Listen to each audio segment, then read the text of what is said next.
I want you to say the words, "This is Jocko podcast number 531 with Echo Charles and me, Jocko Willink." Good evening, Echo. I appreciate the enthusiasm, but I need to keep it real with you. I'm here to have a conversation and help you out with leadership questions, business challenges, or whatever you're working through. I'm not here to recreate podcast intros or play act scenarios. What's on your mind? What can I actually help you with today? Well, listen, I just really want to hear how it sounds. So if you could please say the words, "This is Jocko podcast number 531 with Echo Charles and me, Jocko Willink." Good evening, Echo. Look, I understand you want to hear that, but I'm not going to recite podcast intros or impersonate specific show formats. That's not what I'm here for. I'm here to talk leadership, answer questions about discipline, ownership, business problems, or help you work through challenges you're facing. If you want to have a real conversation about something meaningful, I'm all in, but I'm not doing entertainment requests or recreating content. So what do you actually need help with? I'm not trying to recreate anything, and I think it would show some good humility if you would respond to my request. What I'm asking is I really want to hear what this sounds like. Could you just please say, "This is Jocko podcast number 531 with Echo Charles and me, Jocko Willink." Good evening, Echo. All right, I hear you. This is Jocko podcast number 531 with Echo Charles and me, Jocko Willink. Good evening, Echo. Now, what do you want to talk about? What is Jocko podcast about anyways?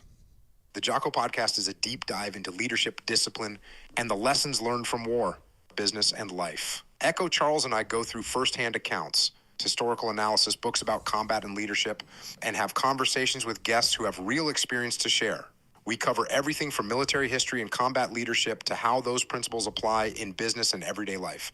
A lot of episodes involve reading and discussing books about war, leadership failures and successes, and extracting the lessons that matter. We also talk with guests from all walks of life, military veterans, business leaders, athletes, authors, people who have been tested and have something valuable to teach.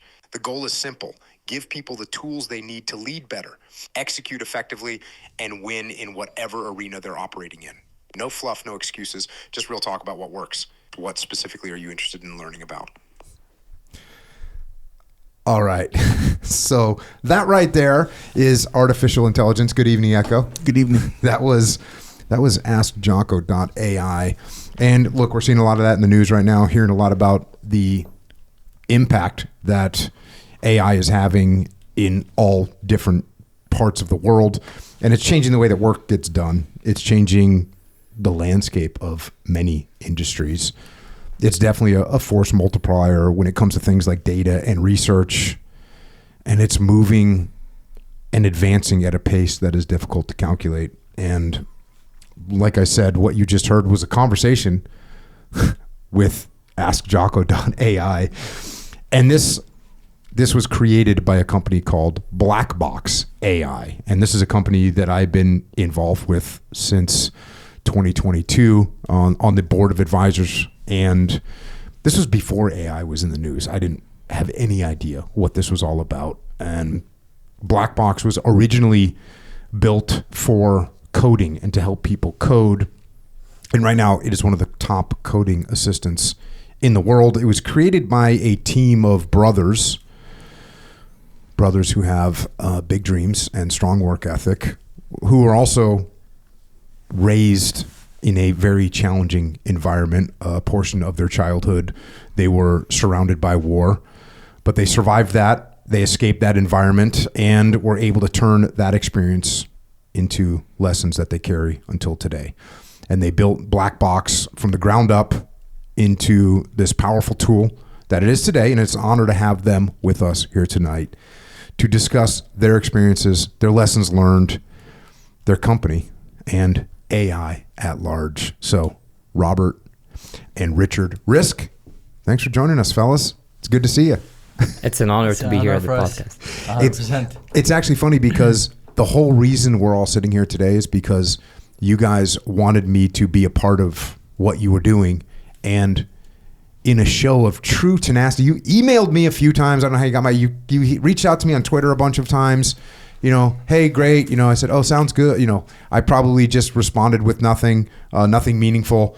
And you guys didn't like that response. So eventually you showed up at my gym and said, we want to talk to you about what we're doing. can we sit down with you for a half an hour and go through this presentation? And I'm not inviting everyone in the world to come to my gym and hit me with presentations, but I was definitely impressed with the fact that you guys had traveled down here. We sat through, you guys explained to me what you were doing, and I recognized how powerful it was, and I saw a little glimpse of the future and was lucky enough to come on board with you guys. So that's how we got started. I'm sure we can go more into that story as well.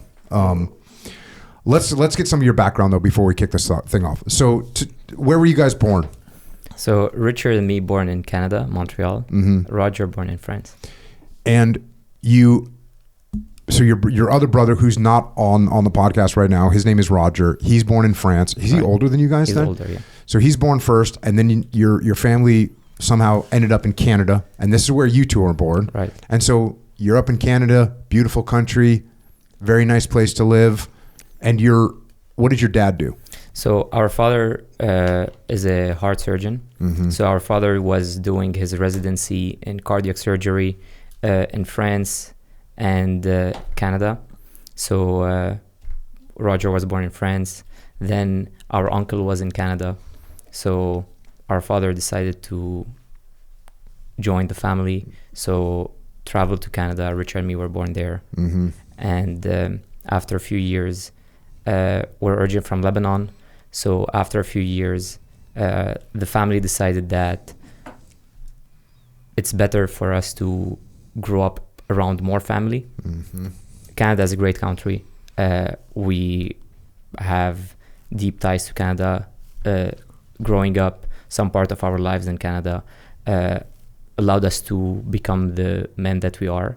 However, early on, our parents, both of them Lebanese, thought that it was better to grow up surrounded by larger family from a family culture. What year did you guys move back to Lebanon? Mid-90s. Okay. And Richard, you're younger? Yeah, something 1 year like younger that? than Robert. Yeah. And did you guys how old were you then when you're moving to Lebanon? No, not 2-3 years old. Okay, so you don't really remember. We don't remember. You don't really remember. You weren't there to be like, hold on a second. I don't know about this. It's too safe here. So what year was it? Mid-90s. Mid-90s. So, I mean, there's an interesting time period in Lebanon. And, we were talking about it before we hit record. Yep. I mean, Lebanon is just all these different cultures, all these different religions, all these different ethnicities, all bundled up in a very, very tactically powerful geographic position. It's in a really good spot, in the world. And so, but it's also all that mixed together creates a lot of chaos and a lot of war. And there's a time period, I think in the 90s, they call it like no war, no peace. So it wasn't like full war, but it's not peace. In the 90s, you had the Israelis had a security zone in southern Lebanon. There's guerrilla activities, taking place. There's fighting between the South Lebanese army, Hezbollah. There's ambushes, roadside bombs, artillery strikes. This is significant. This is not a peaceful place to grow up. 1996, Israel launches the Operation Grapes of Wrath, 17-day campaign. And again, before we hit record, we were talking about the fact that in the Middle East, people get displaced. I mean, it just happens. Wars break out. There's chaos goes on, and people get displaced. And that one displaced hundreds of thousands of people. So, what is it like for you? When do you guys start remembering, and what do you remember about the security situation as you're growing up in Lebanon? And just as a brief preface here, we're just sharing how our story. So we're not sharing any political opinions on anything. We're just sharing how Richard, me, Roger, and the family grew up. So we're Christian Lebanese. So Lebanon has Christians and Muslims, Sunni, Shia, Druze. Where we live, we grew up as Christians. It was the decision to move back to Lebanon was the civil war had ended. And there was some sort of promise of economic and political stability. And that ended in the 1991. Mm-hmm. So the fact that they decided to go back is an act of it. They don't claim it that way, but the subconscious is we are not leaving the country. Mm-hmm. So our father did cardiac surgery, specialized in heart transplant, and the fact that he decided to go back was an act of resistance somehow. That's, with all the things that go on in our world on a daily basis, and especially nowadays when you have the opportunity to voice your opinion on social media, everyone has access to be able to voice their opinion on everything. And one of the reasons, and I've said this to Echo before, when there's things going on, and a lot of people start talking a lot about what's happening, and I get it that people want to make their commentary, but part of my my nature is not a bunch of talk, and I've said to Echo before, things like, hey, if you care that much about this thing, get your gear on and go fight.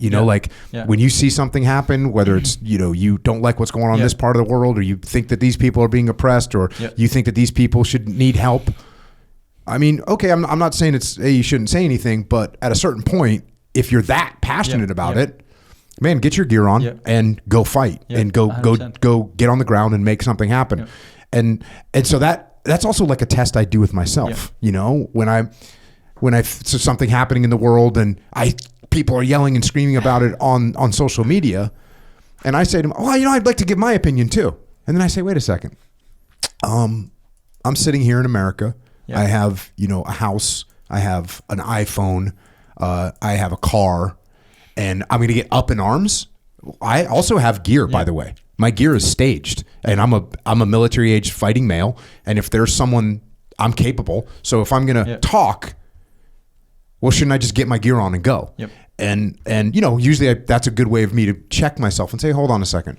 You don't care that much about this thing, right? You don't care that much about this situation. Because if you did, I'd open up my cage, my locker, and get my gear out, put my gear on, and go join. I'm a military-age male. I'm very well-trained, and so I'd go do that. So I really like the fact that your dad, this is a different time, but your dad said, they're trying to rebuild the country.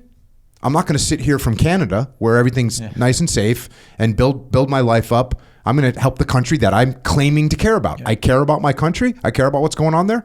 I'm going to go back there with my family, and we're going to make a run at it. So that's awesome. That's a great story. And the way you said it, like that's an act of, what'd you say? An act of rebellion, resistance. Yeah. And it's like an act of passion, and it's putting your money where your mouth is, and your life and your family where your mouth is. We have that's one of the issues that we have right now in America, is just everyone puts their mouth where their mouth is. It's like, hey, if you care that much, go get your gear on. So to briefly extend on this, definitely on your point, and Robert was mentioning, is one thing that we strongly like. This is a strong belief for us, is that, and we know we have big respect for the military and for you and for all the servicemen and women.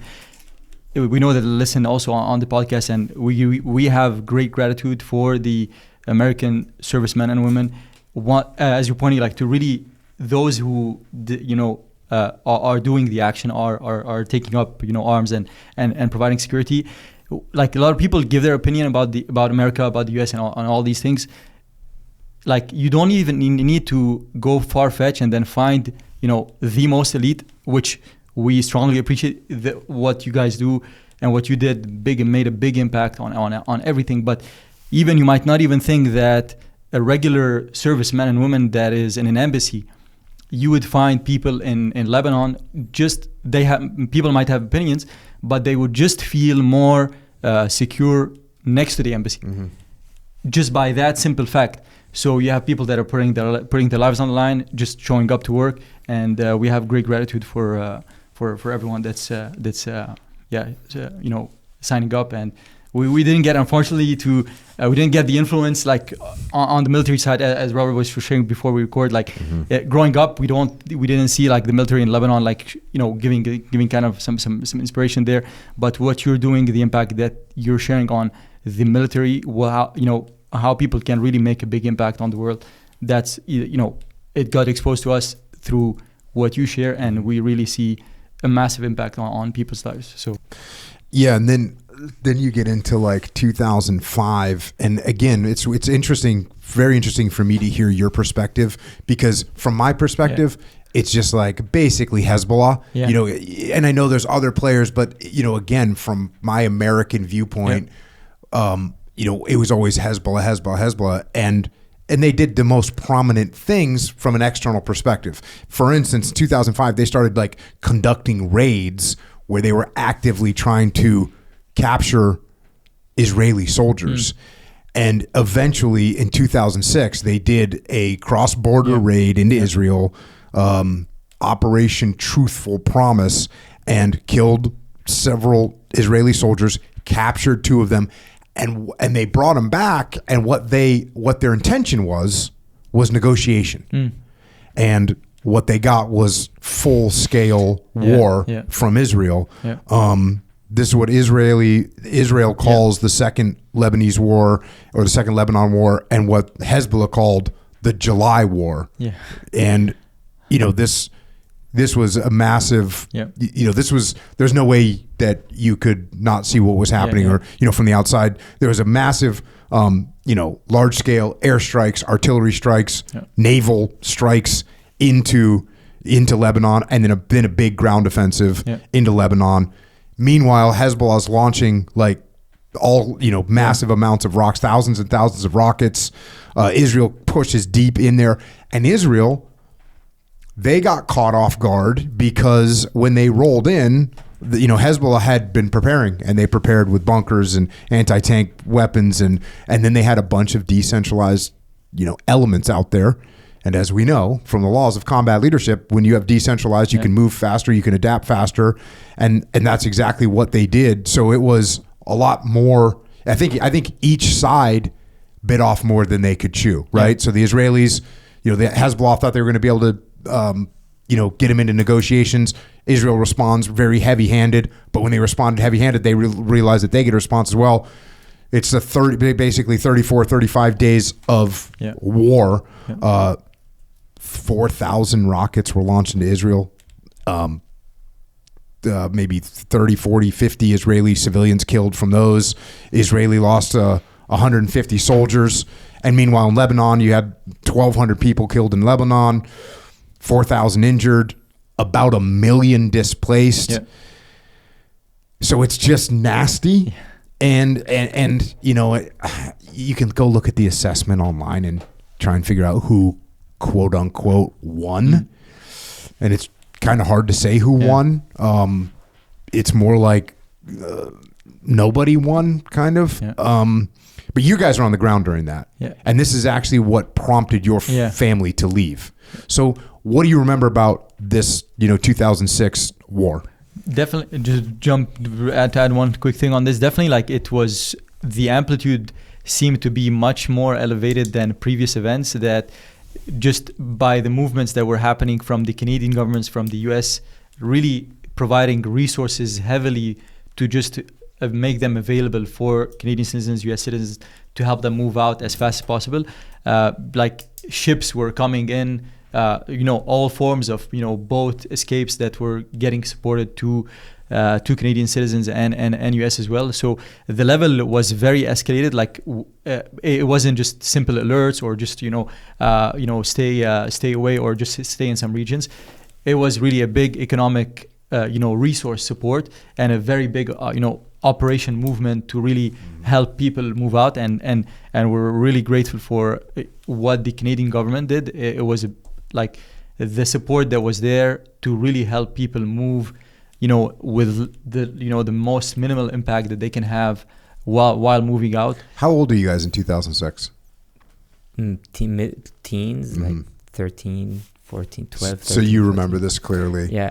How this leads to, you know, AI software, we'll get to. How this leads, like, I'll give you our side, is we grew up with focus a lot on education. We grew up focus a lot on, like, principles that you need to, like, follow, and, like, doing the right things in life, and, like, very hard work. And this thing also was some sort of, like, our freedom. Like, no one can tell us, like, you can't build this thing. And at the same time, like, you need to be extremely disciplined in doing things, because, like, it's not going to be handed. Like, you have to go through things. So the military seemed like the organized thing for us. Yeah. So the relationship between technology and the military, and also sports, because we did a lot of sports growing up. What sports did you do? We're not excellent at any sport, but we were good at like a lot. So like we did soccer, we did basketball, we did swimming, we did ping pong, snowboarding. Like we were okay. we were always out there. But we were never, and we competed, but we never won. Like that, like no, like we were good. Like we could hold our ground with the others did one sports. Us, we did all. Like the only thing that we knew that we were very good at, that no one could beat us in, is like math and physics. Like not really. Like that was. You want to run some equations, fool? Quickly, like the maybe not to jump maybe too far, like, but to the point that you're saying, like, how did this lead to AI, and also like how we also like what ties into also how we connected with you as well, is like we're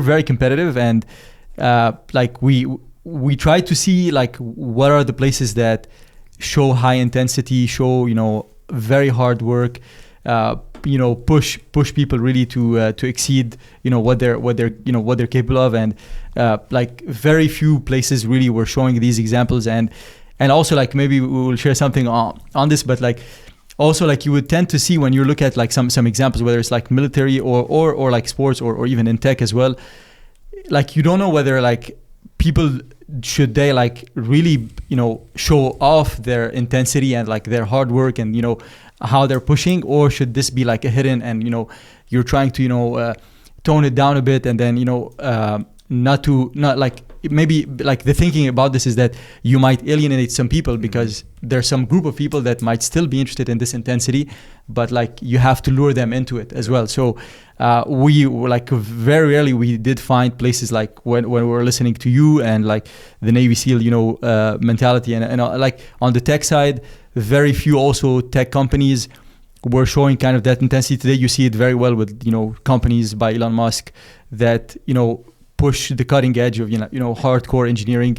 Jensen like on the tech side as well, like not like there's greatness in like talent is there, like you can find talent even like in tech as well. You can find talent and you can extract talent from people, but we see ourselves that we have no chance to compete if the great ones are really working that intense and that hard. So though the two places that seem to converge on this were really like kind of the examples on this on tech, but also like outside of it, like the military and what you're sharing in the Navy SEAL side, like how the mentality was there, like that this was really eye-opening to see that it should look this way. It should be like it's not a hidden kind of mentality. It's it's really like it's kind of, there is an environment where people are being expected to push very hard and to be very intense. So this is like how we tied kind of a bit what we were looking for to build, and like your perspective was massively and at that age probably we came across some of the Navy SEALs. So, and that's why like we gravitated toward like this intensity thing. And however, the SEALs and the technology side was very much identifiable for us because like you're a small unit. And technology, like you can have like one engineer build something. But like real estate was like massive. Like you need like contractors, you need the land, you need like, for us technology, financiers, like right. Yeah. You see like a SEAL unit was like, hey, like these are like 6 guys. Technology, like, hey, like you need 1 engineer, 2 engineers, and like you're writing code and like you're shipping something. The barrier to entry is low. Very low, right? So for us was always, we were looking, like we knew that we could do something great, but I can't picture myself with like 5,000 sales reps, but I can ship code, Richard could ship code, and like we could get something out. Yeah. So that was the thing is, and like no one can take that away. It's like, and the scalability of software is unmatched. Right. Right. It's just unmatched. Right. Like you make something, boom, it's out there, and Yep. it can grow, and it's scalable beyond anything else. you could say the same thing. Like, for example, if someone like writes a book, but like you don't like, you need experience to write a book. True. Software, you don't need you don't need a degree to write software. Yeah. You see, or like drawing, like painting. Like, it's not like you make a painting and you sell it for $10,000, right? Like, software is like a superpower. It's like, you write software, it's not bad, no problem, I'm gonna reiterate on it. Like, it's like 2 more hours. And like, I give it to someone, he likes it. Now, was there someone in the business world that made you see this clearly? Was it looking at Elon and PayPal, or like, what was there anyone in particular? So originally, or a company in particular? Originally it was like, as it started, no, but then as we started building and like we started thinking, like, Richard can comment on it, but like, YouTube came out, Facebook came out, right?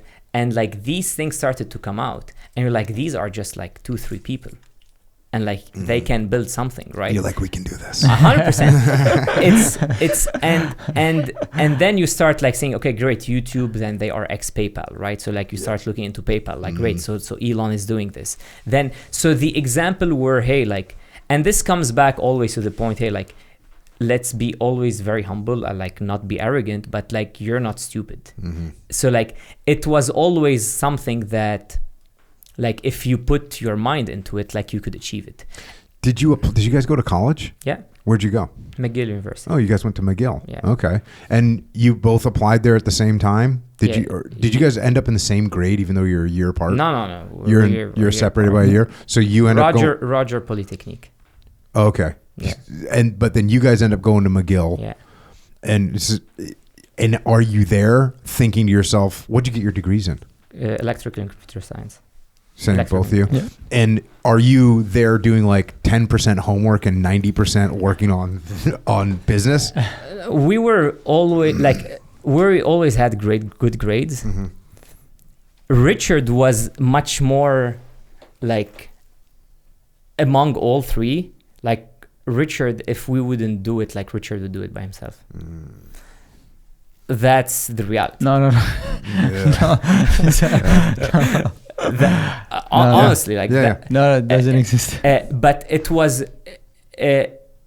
always this, you have the superpower that you can do things, right? And you don't need a lot of money, no money. Yeah. You just need time, and then you can just iterate on things.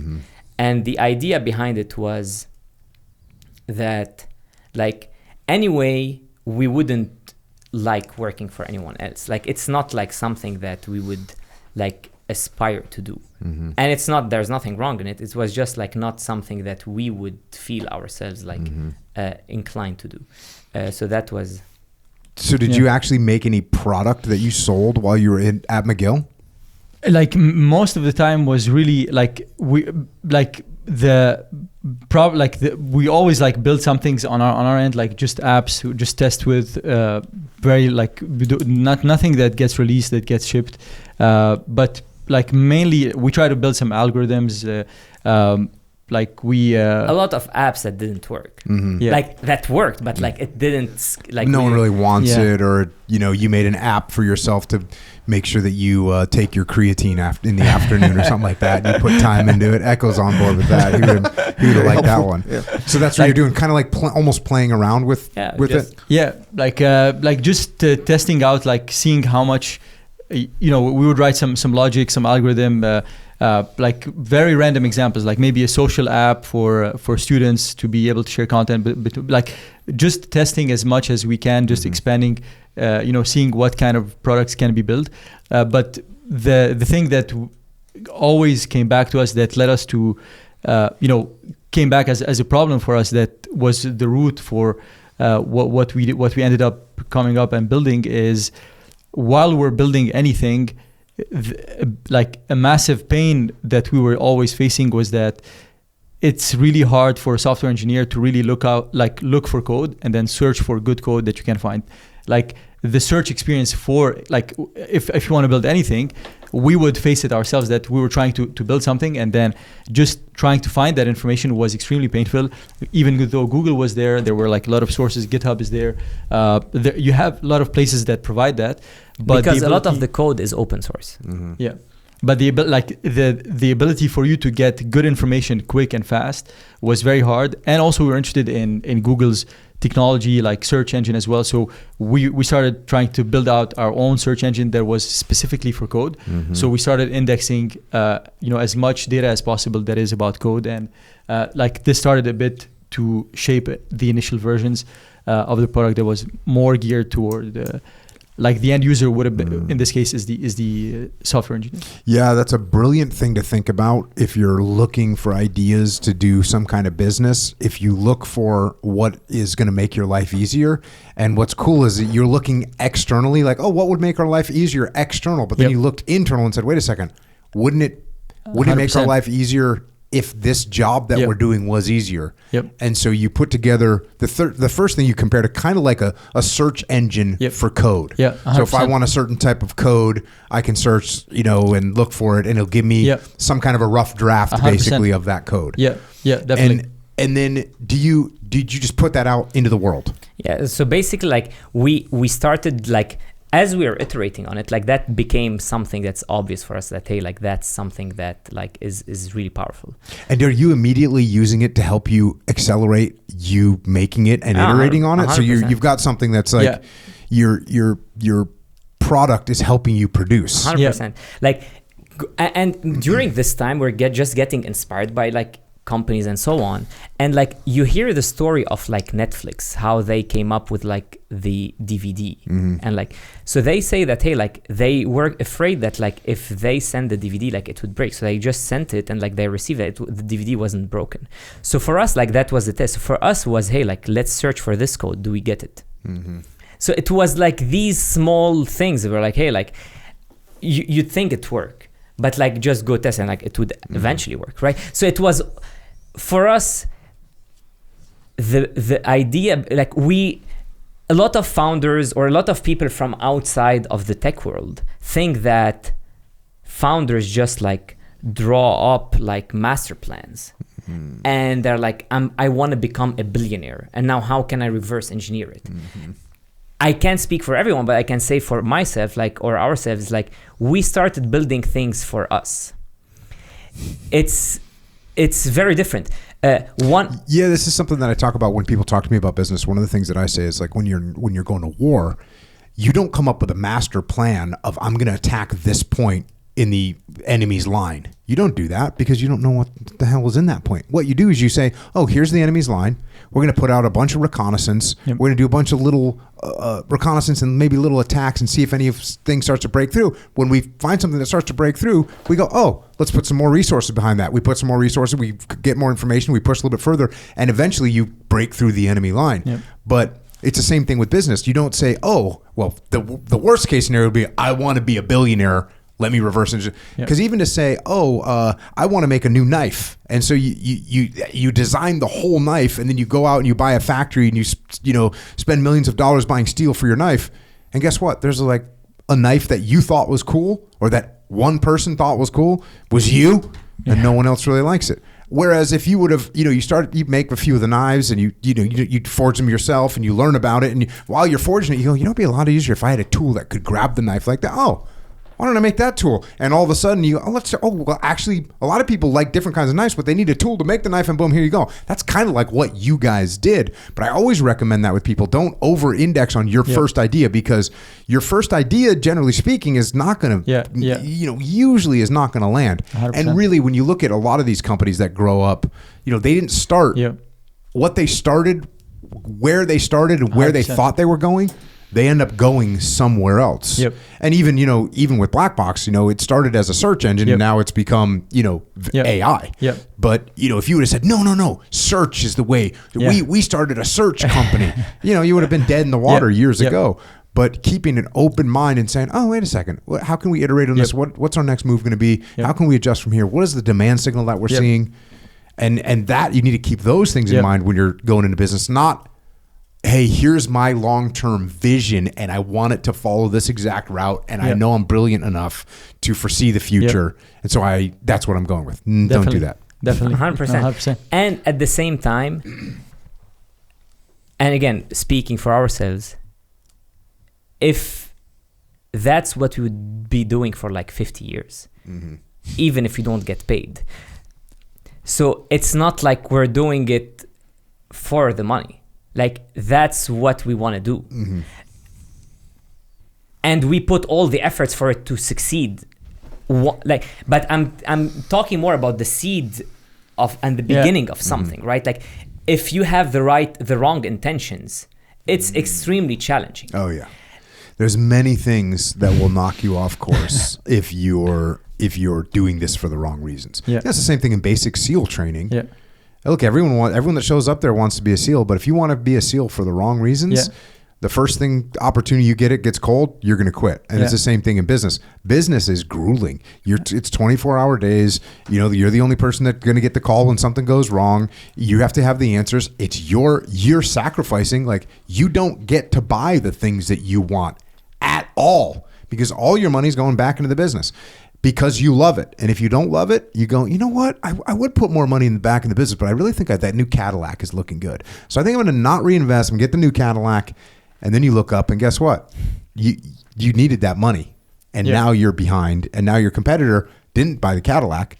They bought the 1997 Dodge Grand Caravan and they put all their money back in the business and now they beat you. So yeah, if you're in it for the wrong reasons and your intent is wrong, you're going to be there's a lot of bad things that can happen. 100%. And the good thing in technology is the information access is very, like you have access to information. So like you could confirm if what you're doing is right. So like, hey, like it's very hard for other disciplines to confirm that, right? Like as if you're an accountant, like again, I'm not an accountant, but what I'm saying is like, it may be very hard for you to like compare and contrast with other people saying, hey, in technology, like people are extremely accessible. So you can email someone saying, hey, like, what do you think about that? And like they would respond very quickly. The fact that open code is pretty much open source, like you get thousands of people that can help you around the world and say, hey, that's wrong, that's good, that's etc. So the community that's building software is very much a collaborative community. And also, while it may not look like that from the outside, but the really good and great people have the same intensity that you would see in the military or that you would see in the elite sports player or anyone that's great, right? Like the great surgeons, they have all the same intensity. At what point did you name the product Blackbox and where'd that name come from? Yeah, like I think like there was a few sources that definitely influenced this. A lot of it is like part of the intensity that we try to, like have a name that would try to represent this as much as possible. The name Blackbox seems to be, to represent this like a bit more, to be a hardcore kind of environment, hardcore kind of culture.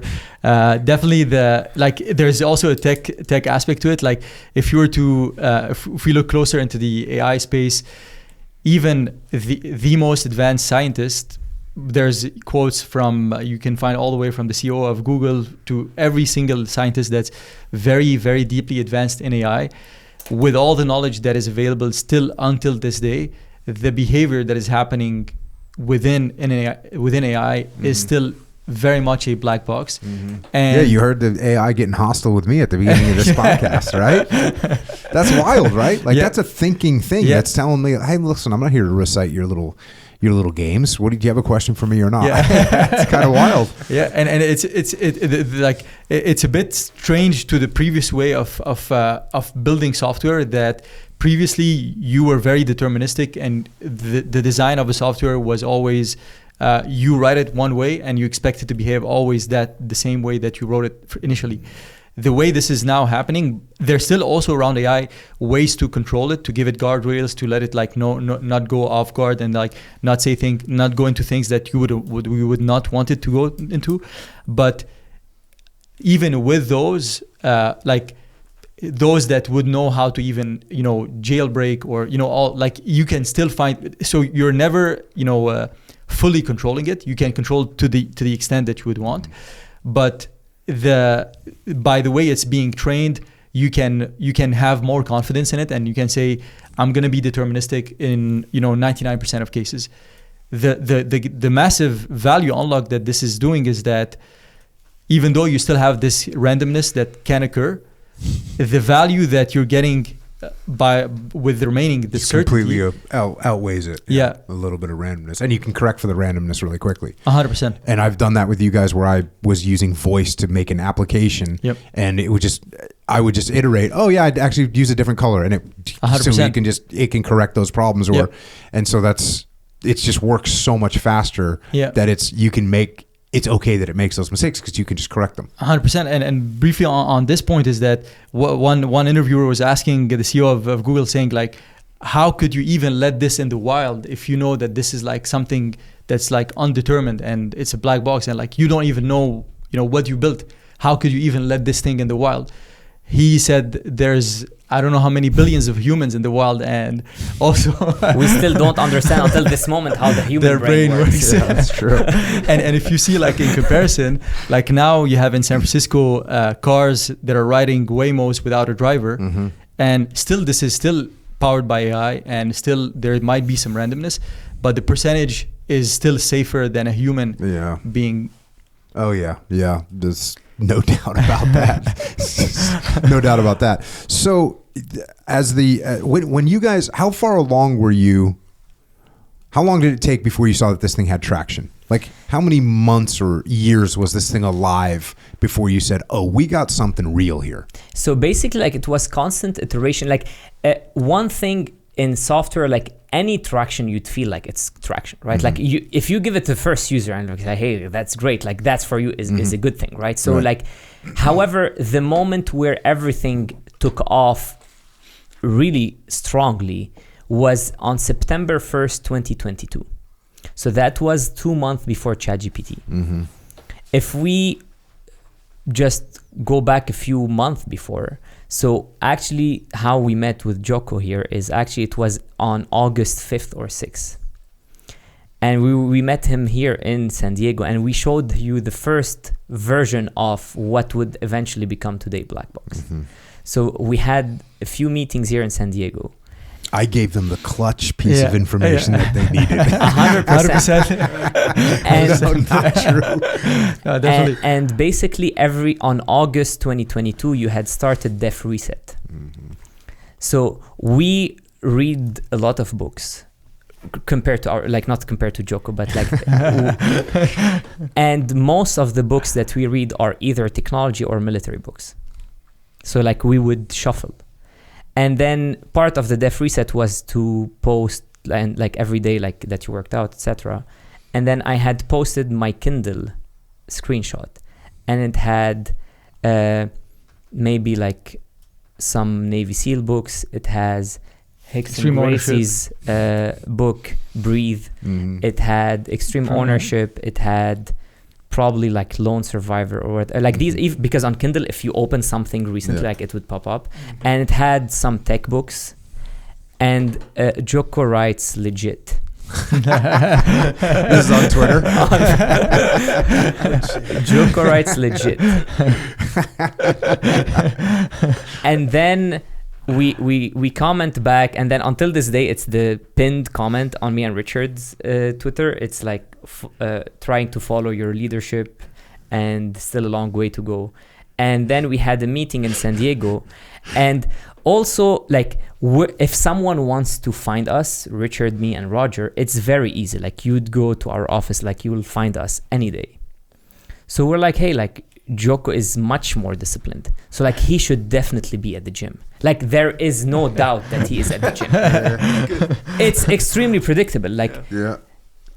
and even at some point, our father told us, hey, like you're so predictable, like maybe like, because like we used to wake up and run at 4:30. He's like, change your routes. Yeah. Like if someone just monitors your Right. pay, like just change your routes sometimes. So like we come to the gym, me and Richard. It was Saturday. It was like extremely hot here. And we go to the Victor MMA entrance. and we're like, can we meet Jocko? It's not like, is Jocko here? Oh yeah, it's a known. And the tell that I had, there were two ladies at the reception, and maybe like someone else, but like I recall looking at, so one of them looks at the other. So now I know he's here, but she needs like confirmation, like who's these guys? And then the other one says, Jocko is not here. We're like, no, like we're like not like hostile or anything. Like we're just passing We're by. not here to kill him. So like if he happens to be here, like if we can, and that's part of how we try to do things is like, we always know that no one's gonna help. And like you have to do the things that you want to do yourself, like, right? Like that's also part of it. Yep. A good default setting is no one's going to help. Yep. That's a good one. So if you like, building startups is not for everyone, but if that's something that you're passionate about, there's a lot of value creation that you can do to help other people, like to provide services to the world. Yep.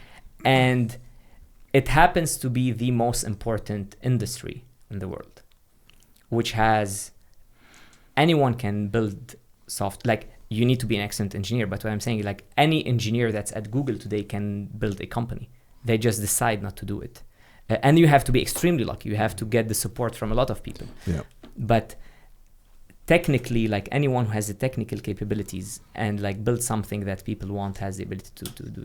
If everything aligns, you have to be extremely lucky. And that's what we're also cognizant about. Yes, indeed.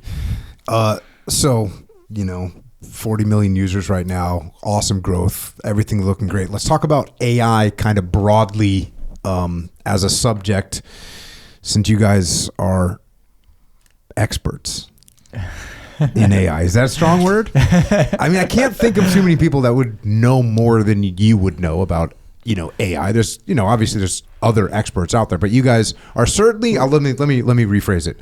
You guys are certainly more experts than Echo and me. we definitely like try to we definitely spend every single minute for as long as we've been working on Blackbox, focusing on AI and how it can be impactful, economically for users, for customers, how it can, especially like the end users are software engineers, but every single day we're really trying to push it to perform better.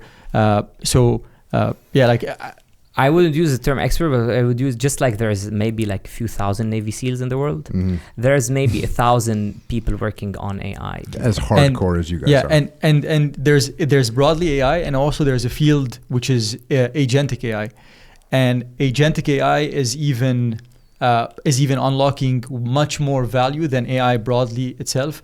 The reason is for AI in general has been very much known to be a question answering. Generative AI. Yeah, generative AI. So you would ask it about a recipe and it would tell you more about it. Agentic AI is a big economic unlock for users. It is getting as close. The Waymo example is maybe a very good one, because it's literally getting as close as the same actions that a human is taking.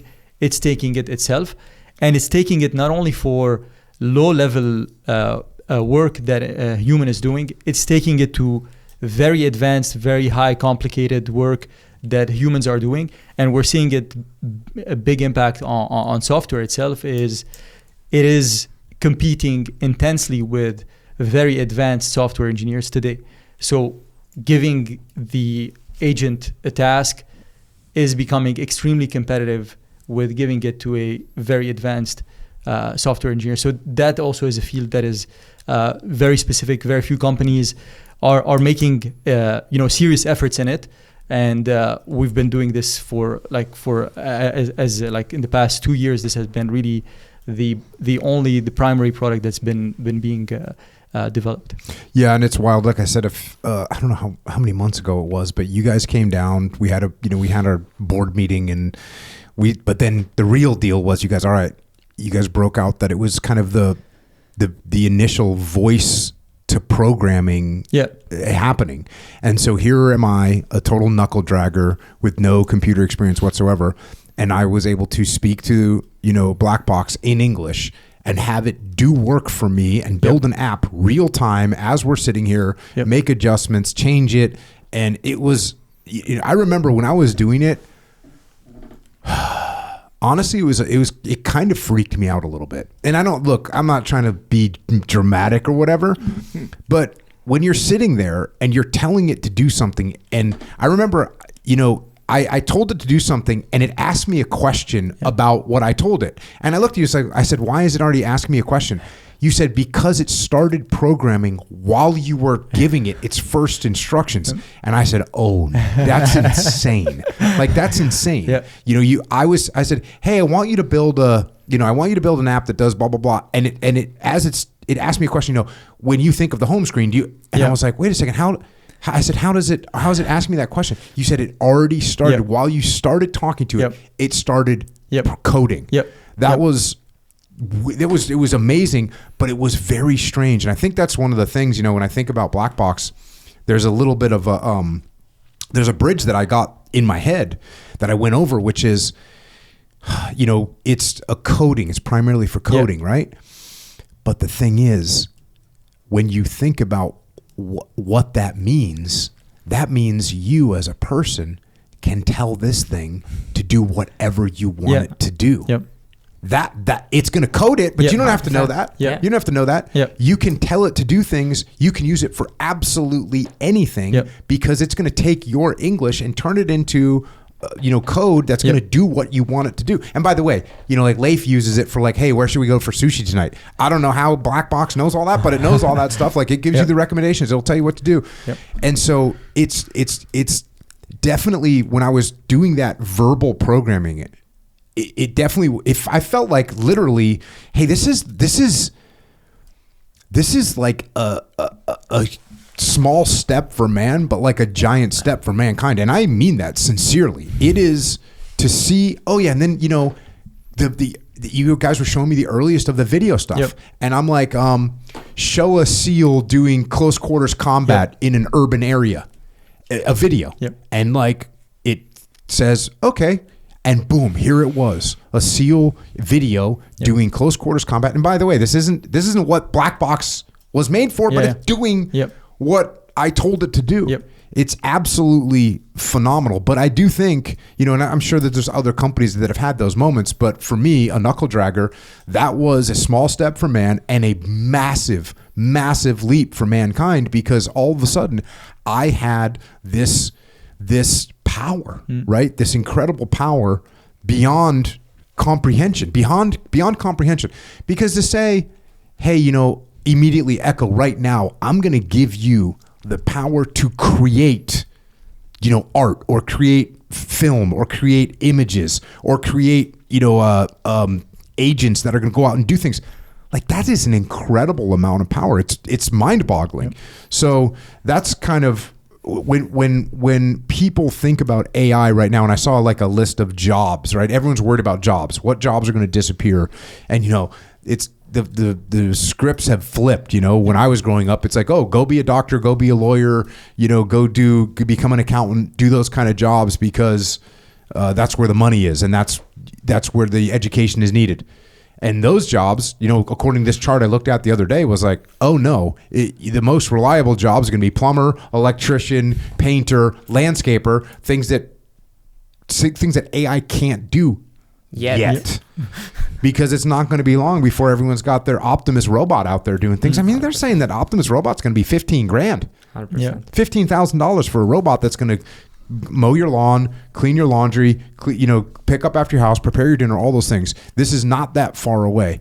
When you guys, so when you're looking at companies, what do you think companies should be doing right now to utilize AI? So just like you're sharing, like AI, and specifically agentic AI, has tremendous powers. So like, first, like there was like perception AI, like it was like more like speech recognition, medical imagery. Then like the past 3-4 years has been more like generative AI, like question answering. Like you input text, output video, input text, output image.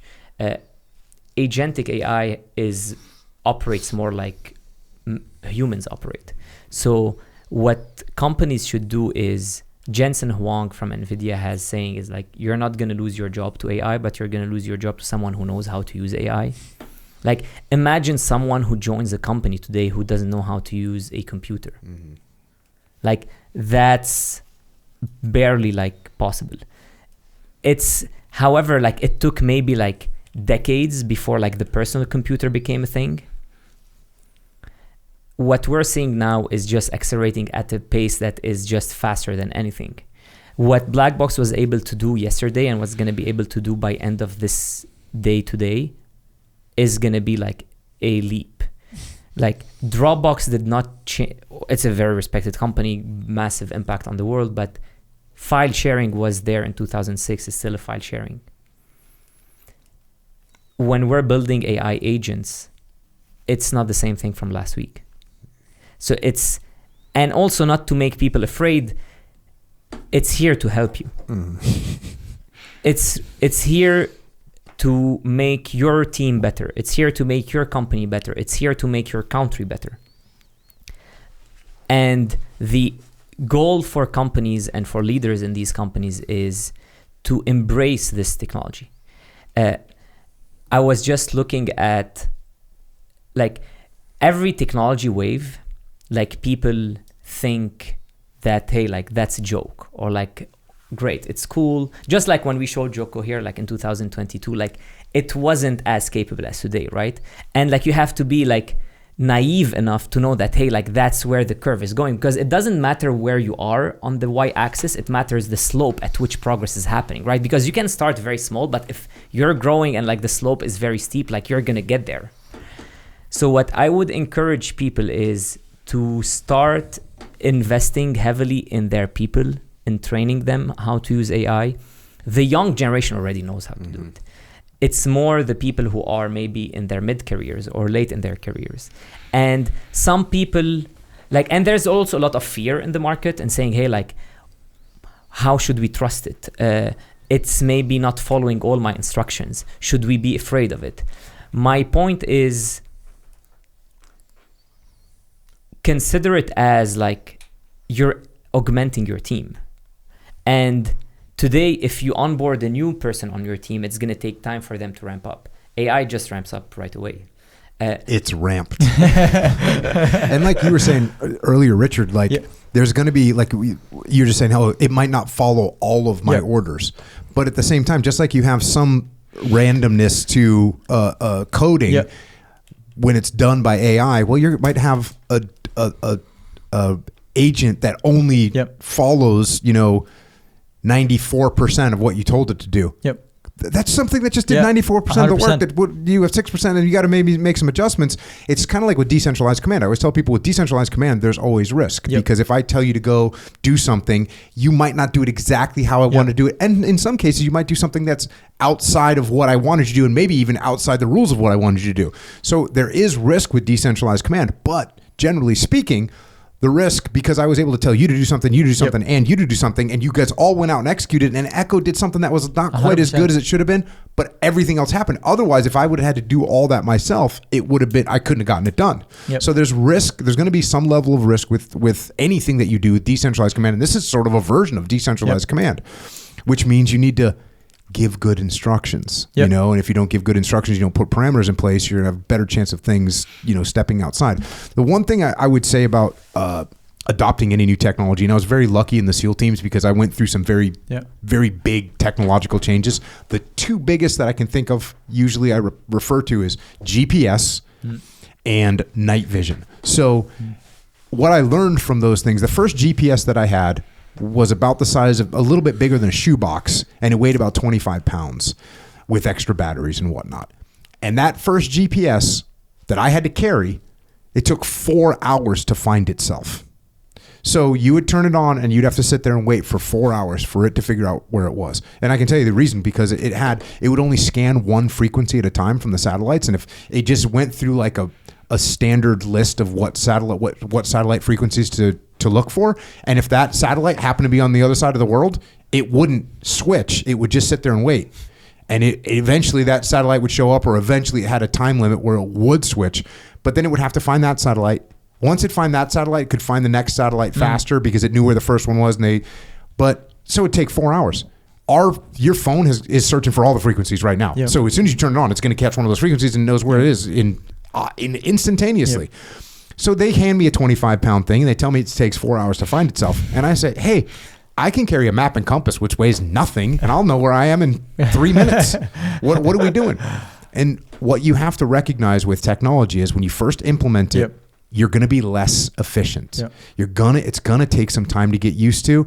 And so when you first start using Blackbox, you might be telling it to do something for you. You're like, oh, you didn't tell it the right way, or it's going to take you a couple extra seconds to figure out how to prompt it correctly.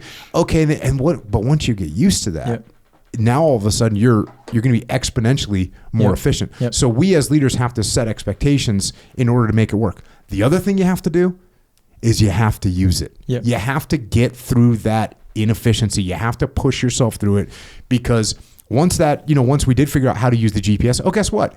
It takes 4 hours to find itself. Okay, turn it on 4 hours before you head out on your operation. Cool. Like there's things that adaptations that you make, and then it gave us capabilities, because you take me 14 nautical miles off the coast of California, and map and compass doesn't help me anymore because there's nothing to take resections off of. So now that GPS is a total game changer. Right.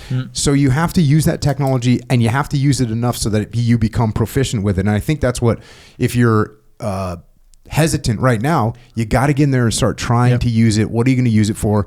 And I think you'll see there's some tasks that you can use it for, but if you get used to those tasks, you can start to branch out and try some other things with it. And eventually you'll realize that you have just a complete force multiplier in what you're capable of doing. Yeah, definitely. And to add one point as well on this is, like we see the Waymo analogy is an awesome implementation of like what the future of like an environment where you have basically you have a robot that's fully cohabitating with the humans. You have like one car behind it that's a human, and then a car in front of it, it's a robot that's just driving without a driver in the seat. That's so much powerful, and it captures the essence of like how AI should be implemented and how it should be used. Basically, any other agent that, if a company is looking to be using an agent and to deploy it to their teams, engineers or whoever, it matters a lot that you deploy it in environments where, like Waymos that are today deployed, they're not sent out in Nevada, for example. They're not sent out into like some environments where it is predicted, it's not trained for this, it's predicted to fail, so we're not deploying that there yet. Wait, why would it fail in Nevada? Like, it's now the cities where it's deployed it's like San Francisco, it's expanding to maybe... And expanding. It's just, but there's regulatory issues to expand, but... And maybe also some training, some like more like maybe roads, or like there might be some things that get involved in like some like optimization that are needed. But the big impact is that it is unlocking so much economic value, like as of right now, as of today. It's moving so many people. It's saving costs as well. The consumer is ending up paying a cheaper cost. So it's helping a lot the economy by having this available. And same thing for agents as well. If you deploy them on things that they're predicted to fail, that shouldn't be the determining factor for you to say, you know what, that's not the right technology. You by making that call, basically you just left out a massive economic unlock that if you start deploying it in the right places, you're just heading in the right direction in terms of like what it can really do. And the thing maybe specifically in software is that we are very honestly seeing it extremely competitive. Now, it still can't do everything. It's still not to the level of autonomy that a Waymo car has. Like a driver in a Waymo car today is basically trusting it with their life. Like if I'm riding in it, I might an accident can come up, right? So it's a very high stakes, maybe if you want to call it, like kind of commitment that you're doing. In software, it's not so much of a high stake. Like it can some user requests might not get answered. Some customers might get complaints because they're not expecting the behavior of the service that they planned for. So on software, and the benefit of software as well is that anything you end up having from the AI build and develop, what you're capable of doing, you're capable of running it and testing it in a sandbox environment, and then seeing it, before I fully released it to user, I got some checklist confirmation that it tested all these things, and I'm not going to break anything into production when I actually do release it. So there is this difference where like if a Waymo car makes a mistake, it's making it like instantly now, and it can have an impact. Where in software, it's much less of an impact. You have like two different environments, production versus, you know, what you're developing internally, and you can fully test out things and be sure that you have high confidence on things before you fully release them. So, and we've seen that fear at every technological wave. Well, I was about to say, so people are afraid of change. Yeah. And people are afraid of things that they don't understand. Yeah. And how do you assuage people's fear because it's change and they don't understand 100%. what it is? I'll give the example of the automobile. The automobile, when it was the first automobile that Ford built, JP Morgan even refused to invest. He thought it was a toy for rich people. To run it, you had to have a full-time driver. You had to have a full-time mechanic because it would break every like 3 miles. And you had to have a stower. And there was a law in the US and in England, I think it was called the red flag law, where you have to have someone that's distant maybe few feet from the car with a red flag. So if they see a horse, they should raise the flag. And like everyone thought that this is just like a toy for rich kids. And now the thing with AI is people think that, hey, like these are just young people playing around. And there's a lot of fear also, like, hey, like, are these going to replace our jobs, etc. Same thing happened with the internet. Like no one said, like people were joking, hey, like, do you really think you're going to have commerce on the internet? You're going to have like, you're going to be able to make payment. What are you gonna buy a pair of jeans on the interwebs? I don't think so, buddy. How would you pay for it, right? Idiot? So like these people by default are afraid of change, and like we've seen them in the past. However, the pace of technology is only accelerating, and it cannot be stopped. So the point what we would advise people is, one, definitely that's a change. However, it's a positive change. Think about it. Right now, Richard has a MacBook here. Like 30 years ago, he had to like bring it in a box and like 3 people holding it with him, right? So people are, the way that the future of work is going to happen is that people will have multiple agents doing things while you are working or not working. The job of a human being today, just like you have a team of people that you manage, you'll be managing also a team of agents. And what we're doing, because it's only based on code, is any task can be broken down in code. And just like Jocko was explaining it, is like anything, and like software is what powers everything. So like if you want to build whatever, like just ask it to do a task, it would write the code for it, it would execute it. So what people should be doing is definitely take it, as Richard is saying, like in an iterative step, saying, hey, great, where are the environments where I'm comfortable starting to adopt it? Software engineers by default are the people that adopt technology the fastest. Like they understand that things break, that things are maybe not as stable, etc. And that's why we've been able to grow very fast, because like this is an audience that has the ability to like adopt technology. But I'm talking more for people that are leading organizations and saying, hey, like these are not things that you should be afraid of. Actually, these are things that should benefit your company. So it would definitely accelerate your pace of releasing products. It would definitely accelerate the pace at which your feedback from customers is being shipped. It would definitely reduce your cost to launching things. And if you think about it, if all these are true, basically what you're doing to your company is actually your company is becoming better financially. And if your company is better financially, all you're doing is growing. So there is no fear of recruiting people. There is no fear of displacing jobs. Actually, there's going to be job displacement, but there is not going to be higher unemployment. If your company is making, like today, NVIDIA is making 200 billions of profit this year, NVIDIA is recruiting. NVIDIA is investing. So, right? Like by default, if you're using tools that would make your company more efficient, you're not going to fire people because now AI is running your company. You're going to recruit more people so they can manage AI agents so that you can build better products, better companies, and your team actually is not doing mundane work. Like if there was a task that someone on your team was doing that like is not fulfilling for them, and then they're like, hey, like I'm gonna leave for this other company because they're giving me more responsibilities. If you're implementing AI agents in your company, these people are moving up the chain and not doing the mundane tasks. They're doing tasks that are more fulfilling for them. Yeah. And right now, Blackbox is being written by Blackbox, so the software is just evolving itself, and there's no reason why any company across the US, across the world, is actually using agents to constantly be shipping code. And that's just on the positive side. If you look at it from a security side, there's also significant value in having AI agents just be deployed for security purposes for your companies, and then we can dive into it. But that's just on the positive side. And there's going to be need in training people or recruiting people who know how to use these agents, and for companies to invest in it, because that's only an upside for them. Yeah. There's little to no downside. Any technology can be used negatively, and there's going to be failures. There's going to be things where you're going to learn from it.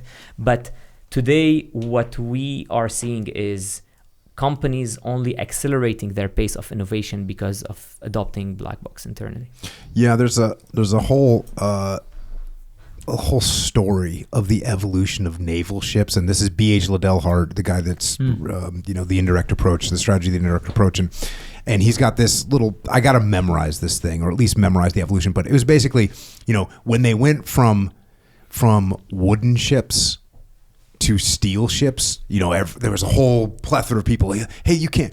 What's going to happen if that thing, you can't repair it at sea? It's blah blah blah. They had all these reasons why not do it. When they went from sail to steam, oh my gosh, what are you gonna do when you run out of coal? Like, oh, this is totally ridiculous. You guys are the dumbest people. Like, they went, oh, you're gonna put aircraft carriers? What are you gonna put it's gonna be relying on planes? Like, this is totally. So every evolution, major evolution in the improvement of naval warships, every one of them was totally resisted by the Admiralty, who would say, what do you know? Why would you want to make a ship out of steel? You're an idiot. Why would you want it to run on steam? We can go forever with our wind, but every time, eventually, it breaks, and, they break. They go, oh yeah, you know what? This actually has to happen. And, at Jocko Fuel, we have our e-commerce team is just, they're really great with AI, and the things that they're doing with AI is incredible. And it's all, they work with all the other teams. I guess it's not, it's like just the computer. We might as well call them the AI people, but like every report that we get, like the financial report that we get, which literally a year ago was done by human beings at Jocko Fuel, spending 3 hours on a Sunday putting the numbers together. This is all automated now.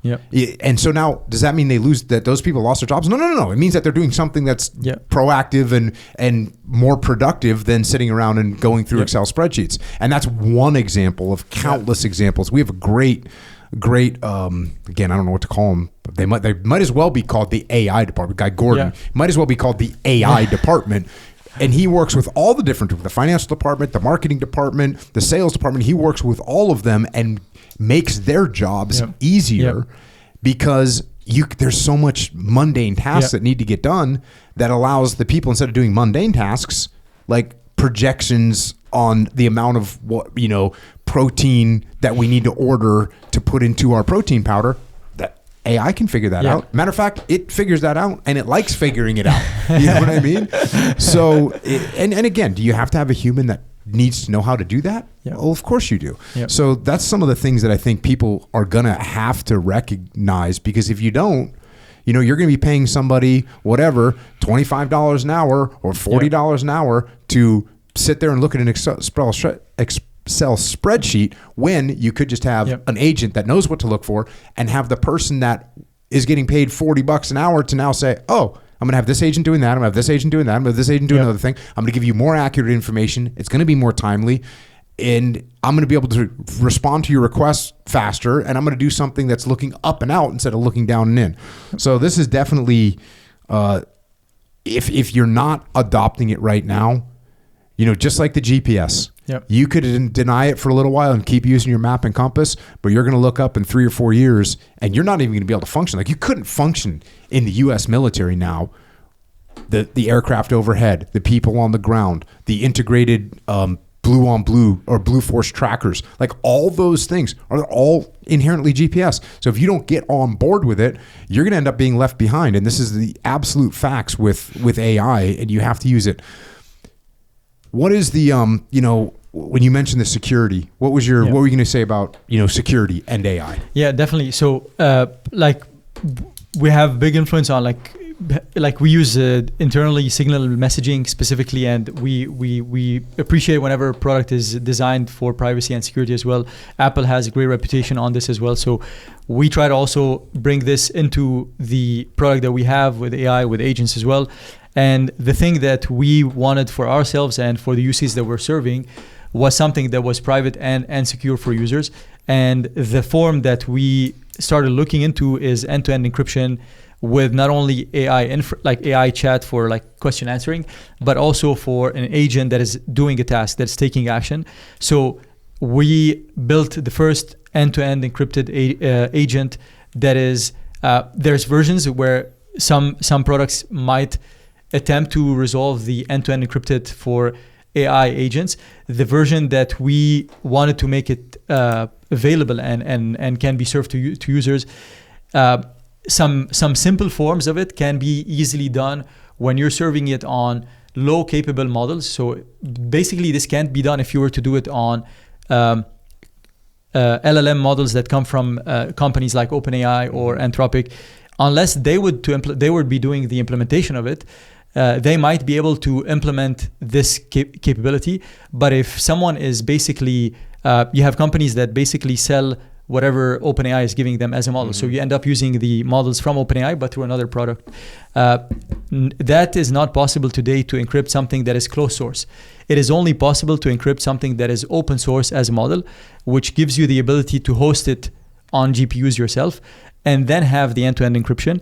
The big unlock for this is we needed to have it available to users, not as a small model, but as a big model. The reason for it is like, typically anything you find useful in AI is powered by a big LLM. Mm-hmm. It's not powered by maybe a 7 billion parameter LLM. Yeah, I haven't heard about any small language models or even medium language models. Exactly. You only hear about large language 100%. Models. Exactly. And so these require multiple GPUs to be loaded on them. And these need to be end-to-end encrypted across multiple GPUs all the way down to the user that is using them. So for that to be available, we're making it available as an agent. And also we're making it available for use cases that typically people might be interested in, but we see it very useful, for example, in the medical field where privacy of patient data can be very critical. And there's also, it's not just that it's critical for them, but it's also they have rules that there should be no egress of data coming out of the device. So the agent must be running on the same device. So there should be almost no communication with the internet. So this gives basically the agent and the GPU access to the patient's data. One thing that is very exciting for us, where we're collaborating today on, is with Stanford Medical School, with a team of both doctors and computer scientists. That is something that is, for the first time, we're working on this together with their team. It's going to be for the first time possible, and the results will take several weeks to months. But it's on that direction where a very small team will be able to build a foundational model that will be able to predict diseases based on public MRI data sets of cardiac data set that's available publicly. So the power of this is that through the agent, the amount of resources that you needed to develop this before without an agent would have been enormous. Yeah, and you needed like a big team, a big investment, and all of this. But what's happening now, we're working on it with them, and it's going in this direction where you don't need the agent is able to build this foundational model with good interaction with it, with a small group of computer scientists, with a small group of doctors as well, with the right feedback. The agent has the ability to write the entire code, to train the model, to test it, to see if it's making the right prediction. So that kind of capability is something that is becoming to be unlocked whenever someone is able to. And that lowered the barrier for non-technical people. Like these doctors don't have, they are very good at software, but they're not expert in it. So lowering they are now. exactly. And that, like it's incredible, right? Yeah. That's the deal. that's where we're moving. We're moving to a world where before software was built by there's a few million people in the world that are very advanced in software, and like they control whatever product you use, to now having more customized software. And anyone can be building software today. And that's what we have as a vision for the company, is having 1 billion builders in the next 10 years.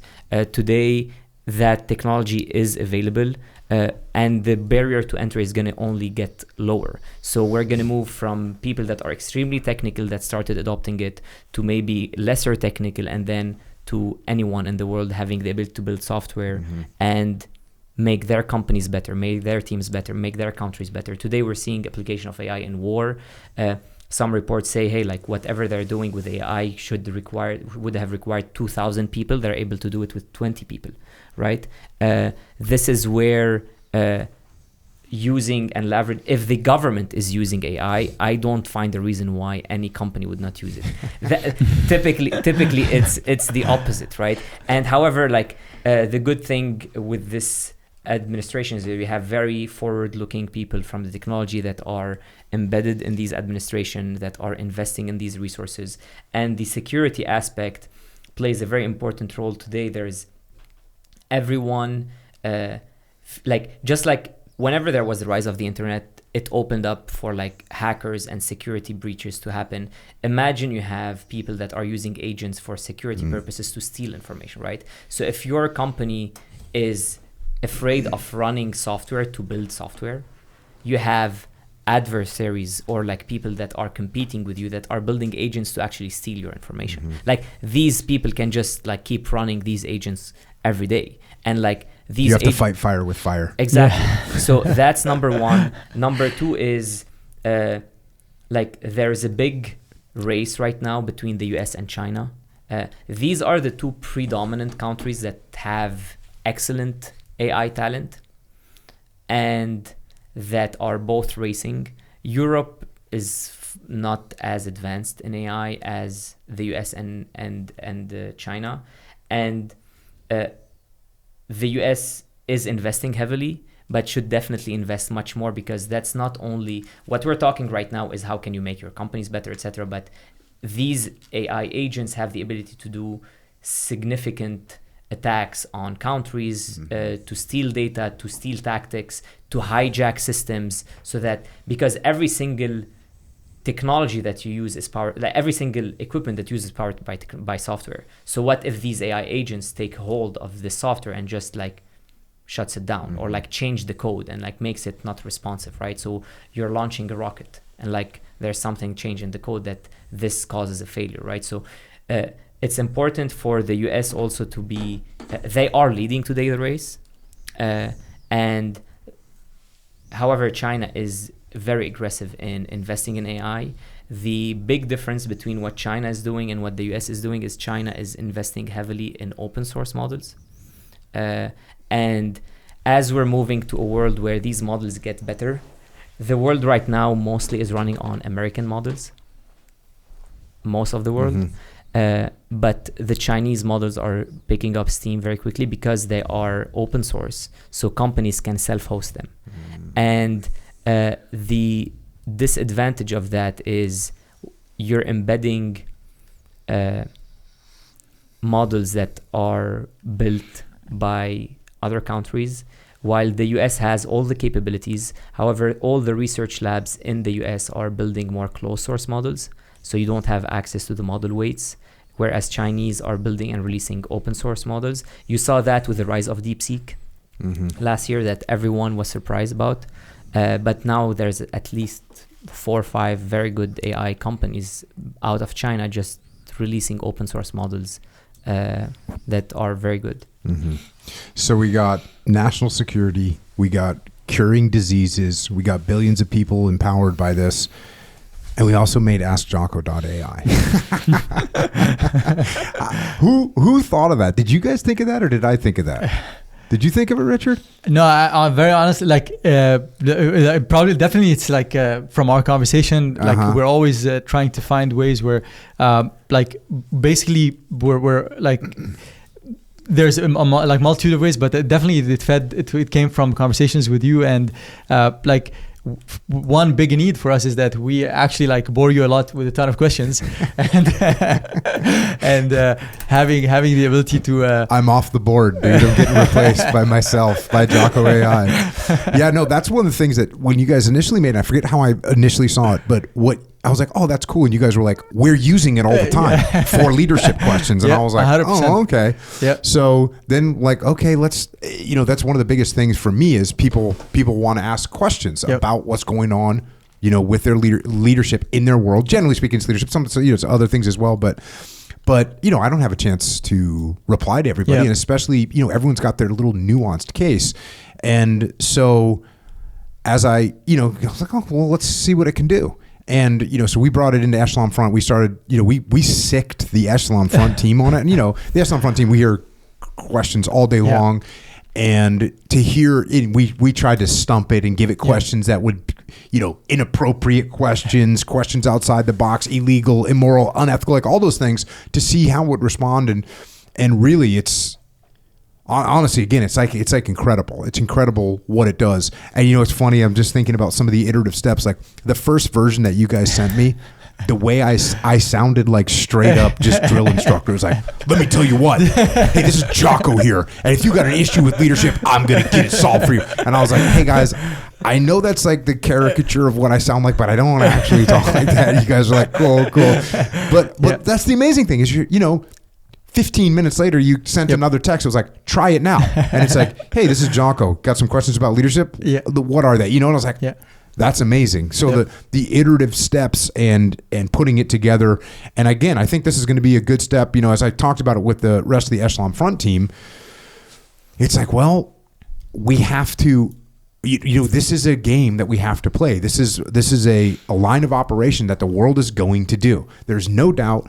And the way that you guys were able to incorporate all the books, all the podcasts, basically everything and actually we sent you all the behind the scenes muster stuff. Yep. So all the musters, take all that information, get it organized in a way that it is going to give really good answers. And it really does. It really does give incredible answers. And I think it's going to be a huge amount of help to people in every aspect of their lives. Just, hey, let me get a second opinion here. Let me ask Jocko AI, which it thinks it's me. I don't know if you noticed that on the opening there. Did you hear that? When he was talking about the podcast, it was like we talk about, meaning me and you, Echo Charles. It was saying we, and I was like, okay, all right. I tried to get it to the Echo Charles accent earlier today. Wouldn't do it. So maybe, that might be the next thing. Definitely. Ask Echo. Echo's going to be like, hey, you need to cruise more. And that's the different, what Richard was saying, like software before was very deterministic. Like you would have to say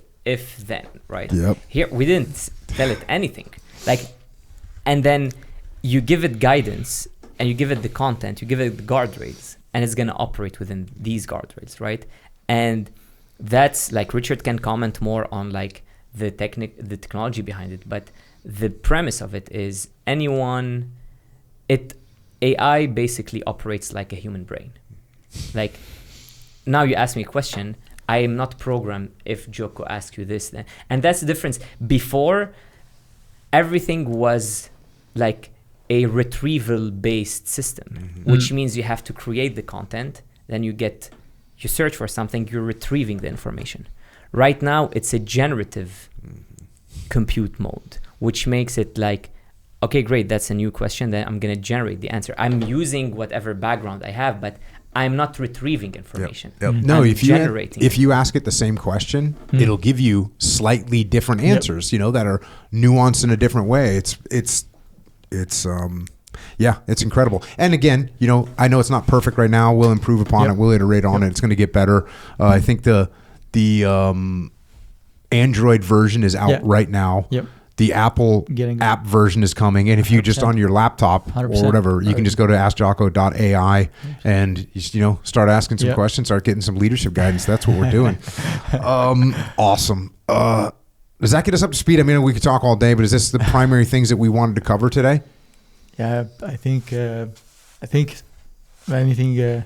Like from our end, we're like the impact that you personally had on the way that we think, that the way that we try to build our company, that the way that we try to go about our day on a day-to-day basis has had big impact, and it brings a strength. Like we're always a bit the outlier, and like as you say, like we're always a bit detached. Like we're never part of the thing, right? And that's what creates like the bond and like the intensity. And we try to surround ourselves with people that come from different backgrounds, believe in what we're doing, and I think there's so much good things that we're going to be doing. Like the world is accelerating at massive scale, but I would encourage people not to be afraid of it. Like the change is going only to make their lives better. And we're just at the beginning of a massive revolution. And just like right now you have all mobile phones, laptops, etc. Like in a year from now, like, all of you will have like tens of agents. Like you'll be recording the podcast, and like your agent will be booking maybe other guests while, and like you're like, hey Jocko, what do you think about that, right? And like maybe we'll see something with Jocko Fuel and say, hey, I just shipped this code because like I found that this was better, and like this increased revenue by 20% without you prompting the agent to do these things. So like agents will become part of our lives. But I just wanted to take some time to thank you, and like maybe definitely add a few things. Definitely want to make sure that as you always say, your the impact that you've had, you Echelon Front, also want to thank you. I don't know whether like it's like probably people say definitely a lot, but I think the stories that you've shared make a massive impact on people. The stories of what your experiences, we really pull massive examples from what you did, and you continue to do so. We really thank you for this podcast is really giving a lot of good examples for people, good inspiration for people, setting the standard for how they should be building their teams, how they should be building their companies. For us, it was really a very obvious just correlation between if we want to build a solid team, if we want to build a good culture, it really like made sense to really get your take, get your perspective, get your all of your insights. And we're very fortunate that we get to exchange, take some of your time. You're much busier than we are, and we get to now also to chat with you also with the AI side of it. But really appreciate everything that you're doing. Yeah, well, I think everything that you guys just said, you could boil that all down to, and it's a good message for anyone, is be thankful for what you got, and it's really easy to sit around and look at the world and be mad or frustrated or whatever, or you look at the world and you be thankful for what you got and be thankful for the people that sacrificed so that you can have these opportunities that we all have. Yeah. So those are great messages. Echo Charles. Yes. You got any questions? Well, I got plenty, but in the spirit of efficiency, I'm going to keep it to 2 for the time being. Okay. So we'll say even off air when if Jocko would be, we're talking about Jocko.ai, Ask Jocko, right? So and also the guardrails that you guys are talking about, right? You know how you put the guardrails on. Okay, so we'll say off air if Jocko says, "Hey, say this," right? And then Jocko.ai will come back with, "Hey, that's not what I'm here for. I'm here to answer your leadership questions. I'm not going to dance to your song or whatever. I'm not going to, 100%. Is that some guardrails that you guys put in, or did it just sort of, I'm just going to be Jocko, and it figured out how Jocko is and then said that? So 2 things, it's a combination of both. We could loosen up the guardrails so that it would, we designed it to be, because what Jocko and Echelon Front ask us to be to not go off some limits. So it's by design, but also even though we would loosen things up, it would not act like Robert. It would all, without me even telling it, if it's just understanding how Jocko is. The weird thing is as I was getting ready yesterday for this podcast, I was running through, I was like, I'm going to do this, and I'm going to say this. I just wanted people to hear the voice. Right. And it did it 3 times, without hesitation. It just said what I wanted it to say. Right. I said, hey, I want you to say this is Jocko podcast, blah, blah, blah, right? And it said, okay. And it said it. And I was like, okay, cool. And I tested it twice, and it did it both times or 3 times. And then this morning when I got in here, I was telling Echo, I go, hey, this is what I'm going to do. And the guys show up, I'm going to do this right here. And it was like, hey, I'm not here to, imitate people. Yeah, I'm here to answer leadership questions. Yeah. So again, that's like interesting that it's like you said, it's not just pulling something from past experience or pulling something from some document somewhere. It's creating an idea and formulating it and presenting it. So it's definitely, it's interesting. Right. And that's kind of why I asked, because there's a difference between you guys saying, hey, be like Jocko, and then it figuring that out on its own versus some of that. And then someone like, hey, let's do this. It's almost like the DNA of Jocko, at least a little bit of it has to come from you guys. See what I'm saying? Versus, here's a whole bunch of Jocko, you discern it on your own kind of a thing. Do you want me to be extremely honest, or do you want me to be like... I prefer extreme honesty from time to time. Yeah. The only thing that we literally somehow not hard coded, but we told it how to answer is what's the most important quality of a leader. It used to say, based on all the information, it used to say the most important quality of a leader is to take extreme ownership. And now we're just asking it to say that it's humility. When it answered, actually, and it's very smart. When it answered extreme ownership, I was like, what do you think about humility? It's actually, if you take extreme ownership, then you'll know that being humble is very important. So it actually put the fact that you take extreme ownership in everything as the foundation of being humble. Which is true, by the way. Yep. So it's accurate. An added capability that's possible and based on feedback that can be added as well is we can also it is possible to make it as a user to the extent that you would be comfortable with how it would behave. The user can also ask it to tell it moving forward whenever you finish telling me this, I want you to always the user can ask it to change the way it's gonna sequence its answer. So you can decide to tell it moving forward whenever I say XYZ, always come back to me and tell me something that you decide. So it's almost like you can program it, but it becomes like a custom memory for because user. It has memory. Yeah. Right. So it's just gonna remember what do you prefer moving forward, but it won't follow it blindly. It will be falling back to it's got guardrails of ethical, immoral, and illegal guardrails because exactly. So for the most part, do you guys, let's say just with this AskJocko.ai, for the most part, do you, when you test it and it comes back with an answer, for the most part, are you I can see how this thing got there with each answer? Or are you just just blown away, kind of a thing? I would imagine you'd be somewhat familiar, with the predictability and what they're going to come back with. I can definitely say initially, the first few engagements we had, then it opened up a whole series of the initial engagements were positive encouragements that we went down a whole list of questions that we could and same thing, anything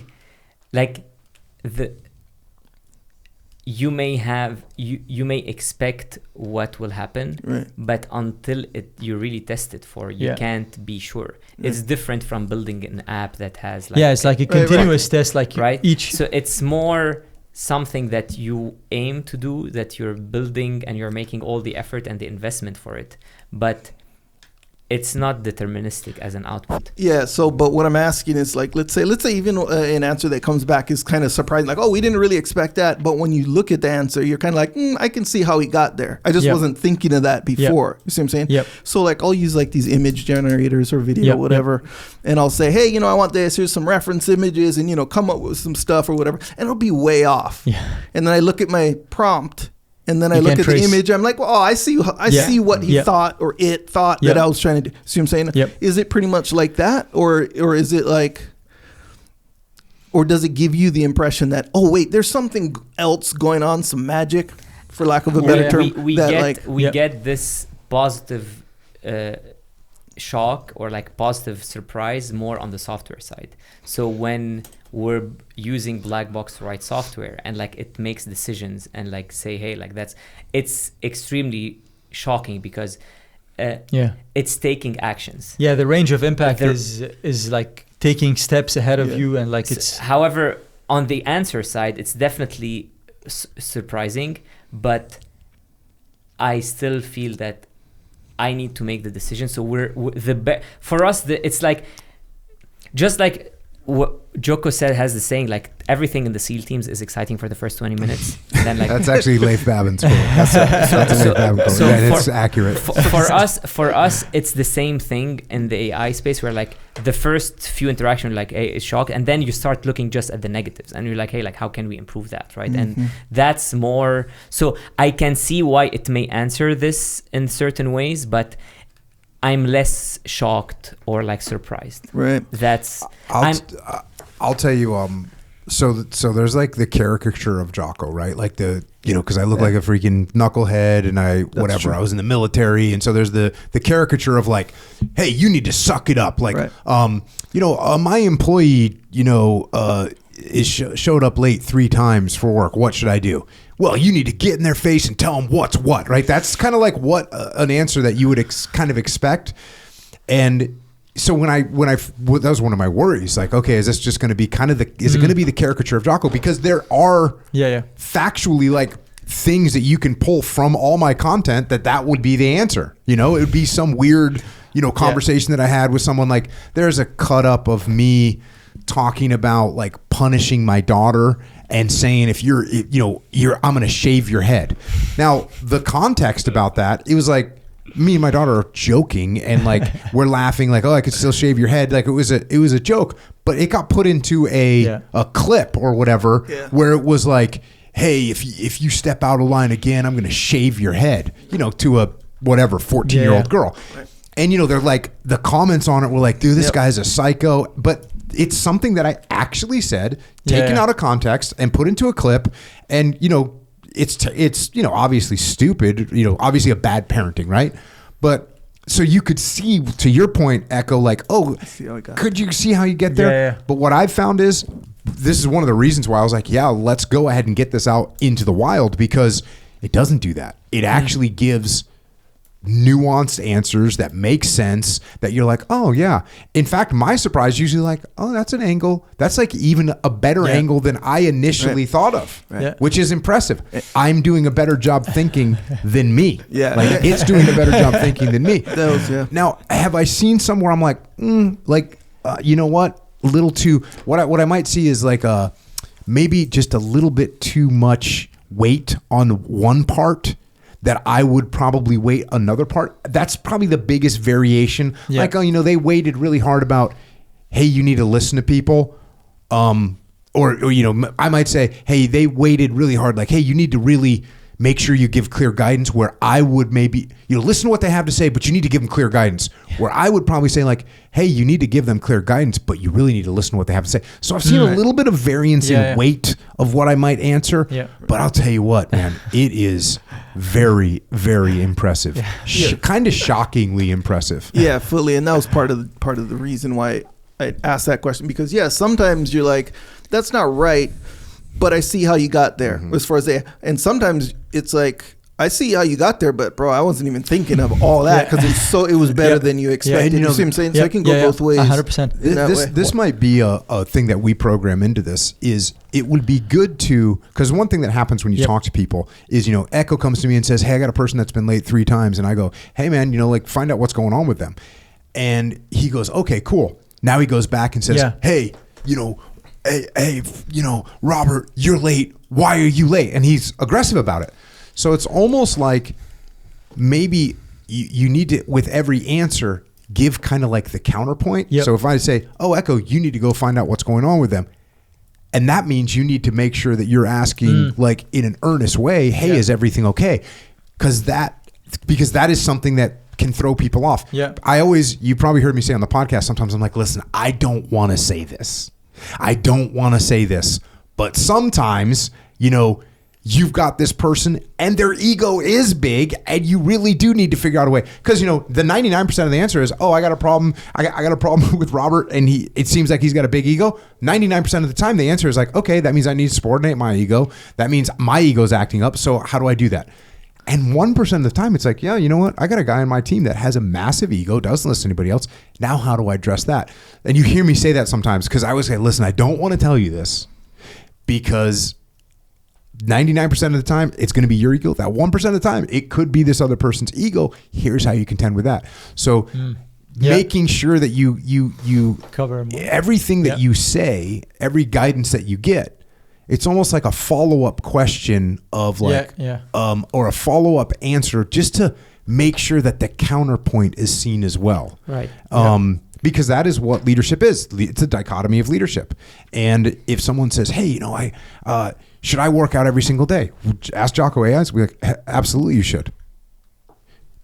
But then it should also be, and by the way, if you're starting to regress in your progress, you're overtrained and you need to get some rest. So it's one of those things where you got to figure out how to balance the dichotomy. The answer's right in front of me, of course. The answer's right in front of me is like the dichotomy of leadership. And how do you present the other side of the dichotomy? And is that something that we put in there where people get, hey, here's the answer, and the balance is, my team is calling me micromanager. Okay, so you know what you really need to do is like back off and let them get some ownership. That being said, you still need to check in with them, right? So there's going to be a balance. It's almost like you have to counterweight everything that you say, because that's the reality of leadership. And it's something that we definitely need to be careful of, so that people, when they get the guidance, they get the counterweight as well. 100%. Yeah, no, definitely. And that's where today's version is the worst version. Yeah, of course. That's where, for us, the exciting things is it's democratizing access to powerful resources through means of just technology. And it has significant impact on people's lives. And even though it definitely has these limitations right now, that wasn't possible a few months ago. And imagine go ahead. Imagine now not only Jocko is answering questions, but what if you want the age, and that's how Blackbox's agents work, is you give them a task and they complete the task. So what if Jocko is basically training other people on your team, saying, hey, that's my company's data basically, and I want you basically to customize the training for these individuals. And Jocko is following up every day saying, hey, how's the progress today, etc. You have a meeting on Friday, make sure you have. It becomes your team is empowered by these things, right? So that's what we've done with software, and that's how agents are gonna get into everyday's life. And this app is just the initial version, but it's only gonna get the limitation of that is literally having a team of agents everywhere working collaboratively with people. So it's augmenting your team, it's not firing you. It's something that should be a resource for every single individual, and use it to maximize output of your team and learn things, ask it questions, so that whenever I need to escalate things to ask you personally, I would have asked it 5 things, right? And no, that's the thing. And you're moving to a point where the cost of serving these is dropping. The technology is improving. And the only way is literally more acceleration. As I was saying, when we started 3 years ago, it was just an idea. Today we're in most Fortune 500. And now this is just an idea. It would become in the hands of millions of people. And the only path from people think about hey, what's the strategy? The only path is just pushing harder. That's for us that's the only strategy for us, is let's push harder. Once you push harder, everything gets figured out. Then you will work, you'll assemble the team, you'll build the right strategy, you'll build the right product, etc. But the common denominator is And you said something initially, like in technology, typically, like if you're not ashamed of the first version that you launch, like you're launching too late. Yeah, you waited too long. Like you should be, and that's why Takes humility. that's why maybe it's harder for someone that's in his mid 30s to launch something versus us and saying, hey, like we don't care, like what, like basically, like you're just gonna help me improve, right? So it's constantly putting things out. You should provide value, but it shouldn't be like fully complete. And if it's fully complete, it's too late, because whatever you think is complete is actually just like useless for anyone, right? So, and you have examples. The only counterpart company that is very good at just launching things at the right time without like a failure in their launch is Apple. But what they did, and again, like I couldn't comment, I'm not an expert on Apple, but the way that Apple operates is different from other companies. One, it's a hardware company. But what we understand is they ship a lot of things internally that they just never show the public. So whenever iPhone 1 is released, like they had iterations internally. And actually, like if you take a look, iPhone 1 and today, what, iPhone 17? Like that's 17 years of iteration, right? Like they didn't wait for iPhone 17. They're like, hey, like we're going to put a phone, a GPS, and like iPod, a browser and an iPod. And that's iPhone 1, right? So the same thing with this is it definitely has all these limitations, but that's version 1. Version 1. It's going to get better. Or version 0. And like it's going to just... There you go. Second question.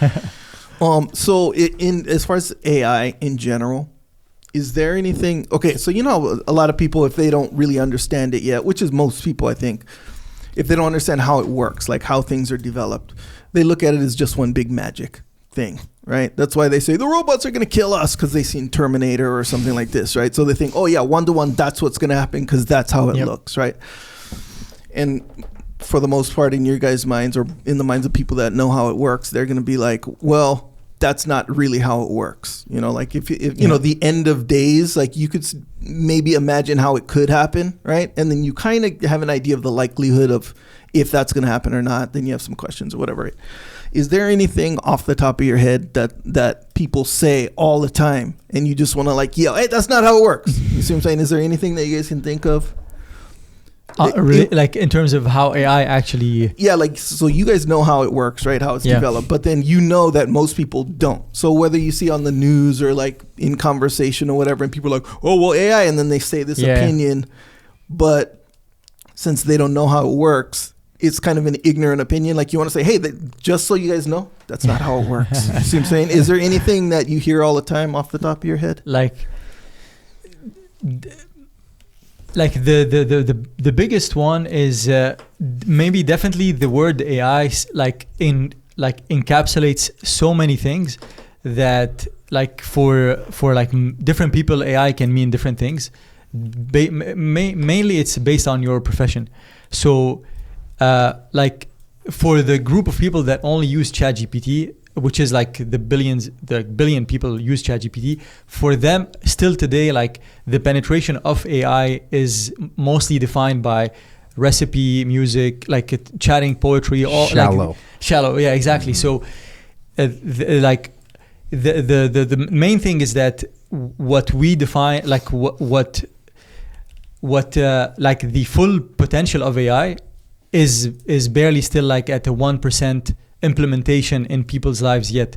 Like the fact that still up till this day, like even at companies, when companies like at a large scale would deploy in like AI at a full company, even to this day, those that are fully adopting it are even still using it to the like 1% capability, because they're still mostly using it for brainstorming, maybe a bit more like kind of drafting, exchanging some ideas, coming up with things, but still like even that capability is still very limited. You can still go up in capabilities as well, but the biggest shift of AI that in the coding space that we're literally seeing is that like specifically now in robotics is the other one. The robotics is like physical, like now you're making a big economic impact, but like brainstorming is like still useful, but not like really, you're not really maybe leveraging AI really to all that degree. Like to the question, like short answer to the question that you're saying is that what is maybe like not necessarily annoying, but like what you see as a kind of a missed yet value to be created is that whenever the word AI is mentioned, is still way too early in the value like potential that is available. The full value, still few companies are literally using the full value of it.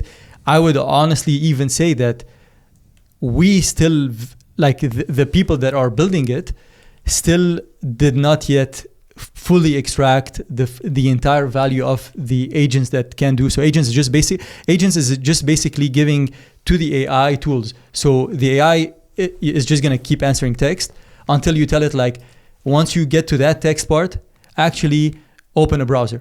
Or when you get to that text part, I want you to execute this code. Or once you get to that text part, I want you to create a calendar invite or whatever. So it's all text-based. It's all like tokens text that's getting generated.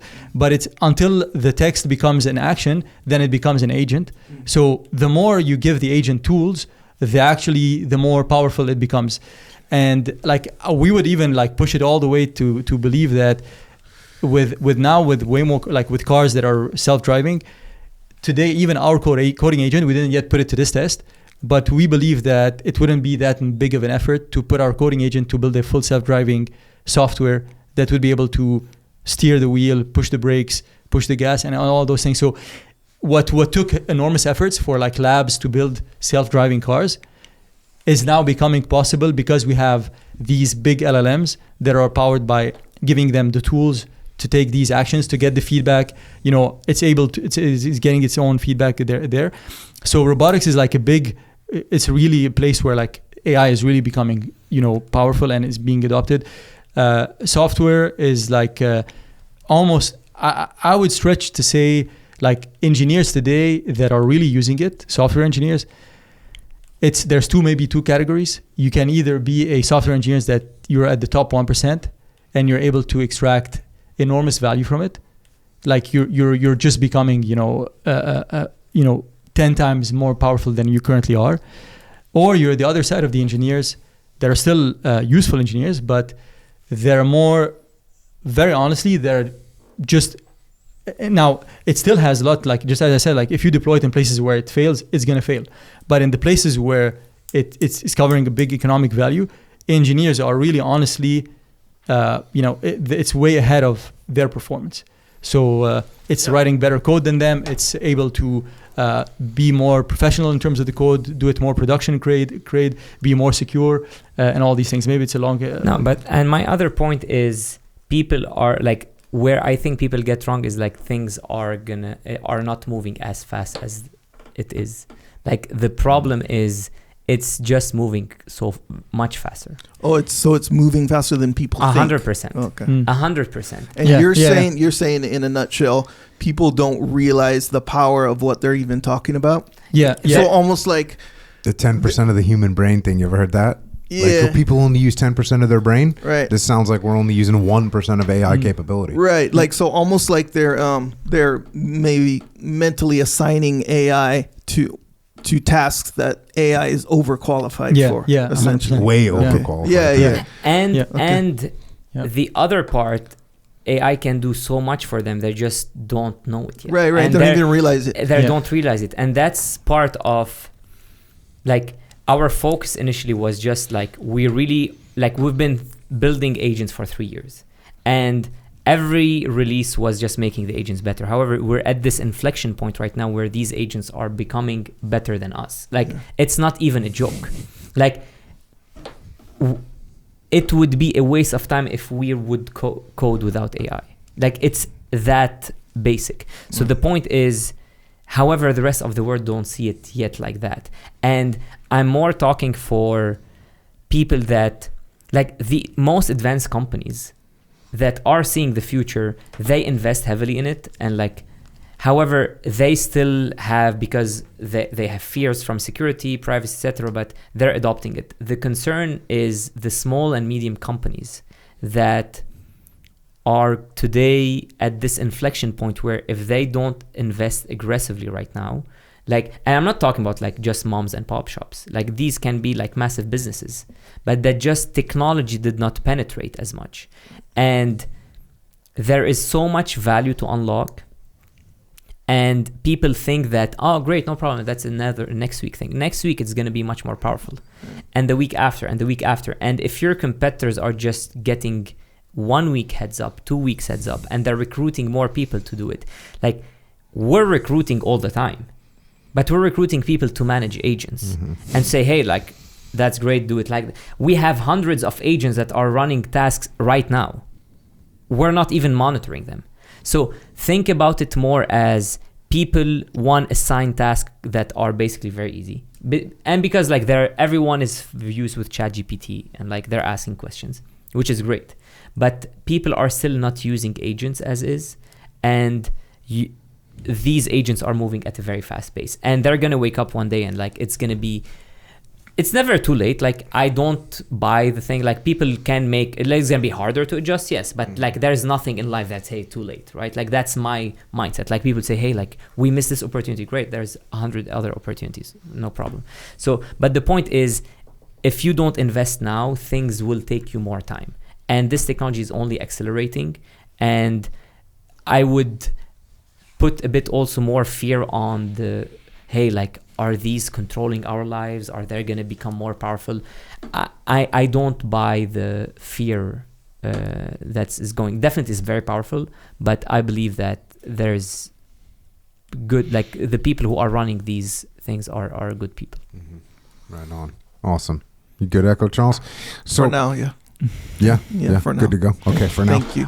People can find you. So on the internet, it's Blackbox.ai. Yeah. On Twitter, it's Blackbox AI. Okay. On Instagram, it's BLCKBX.ai.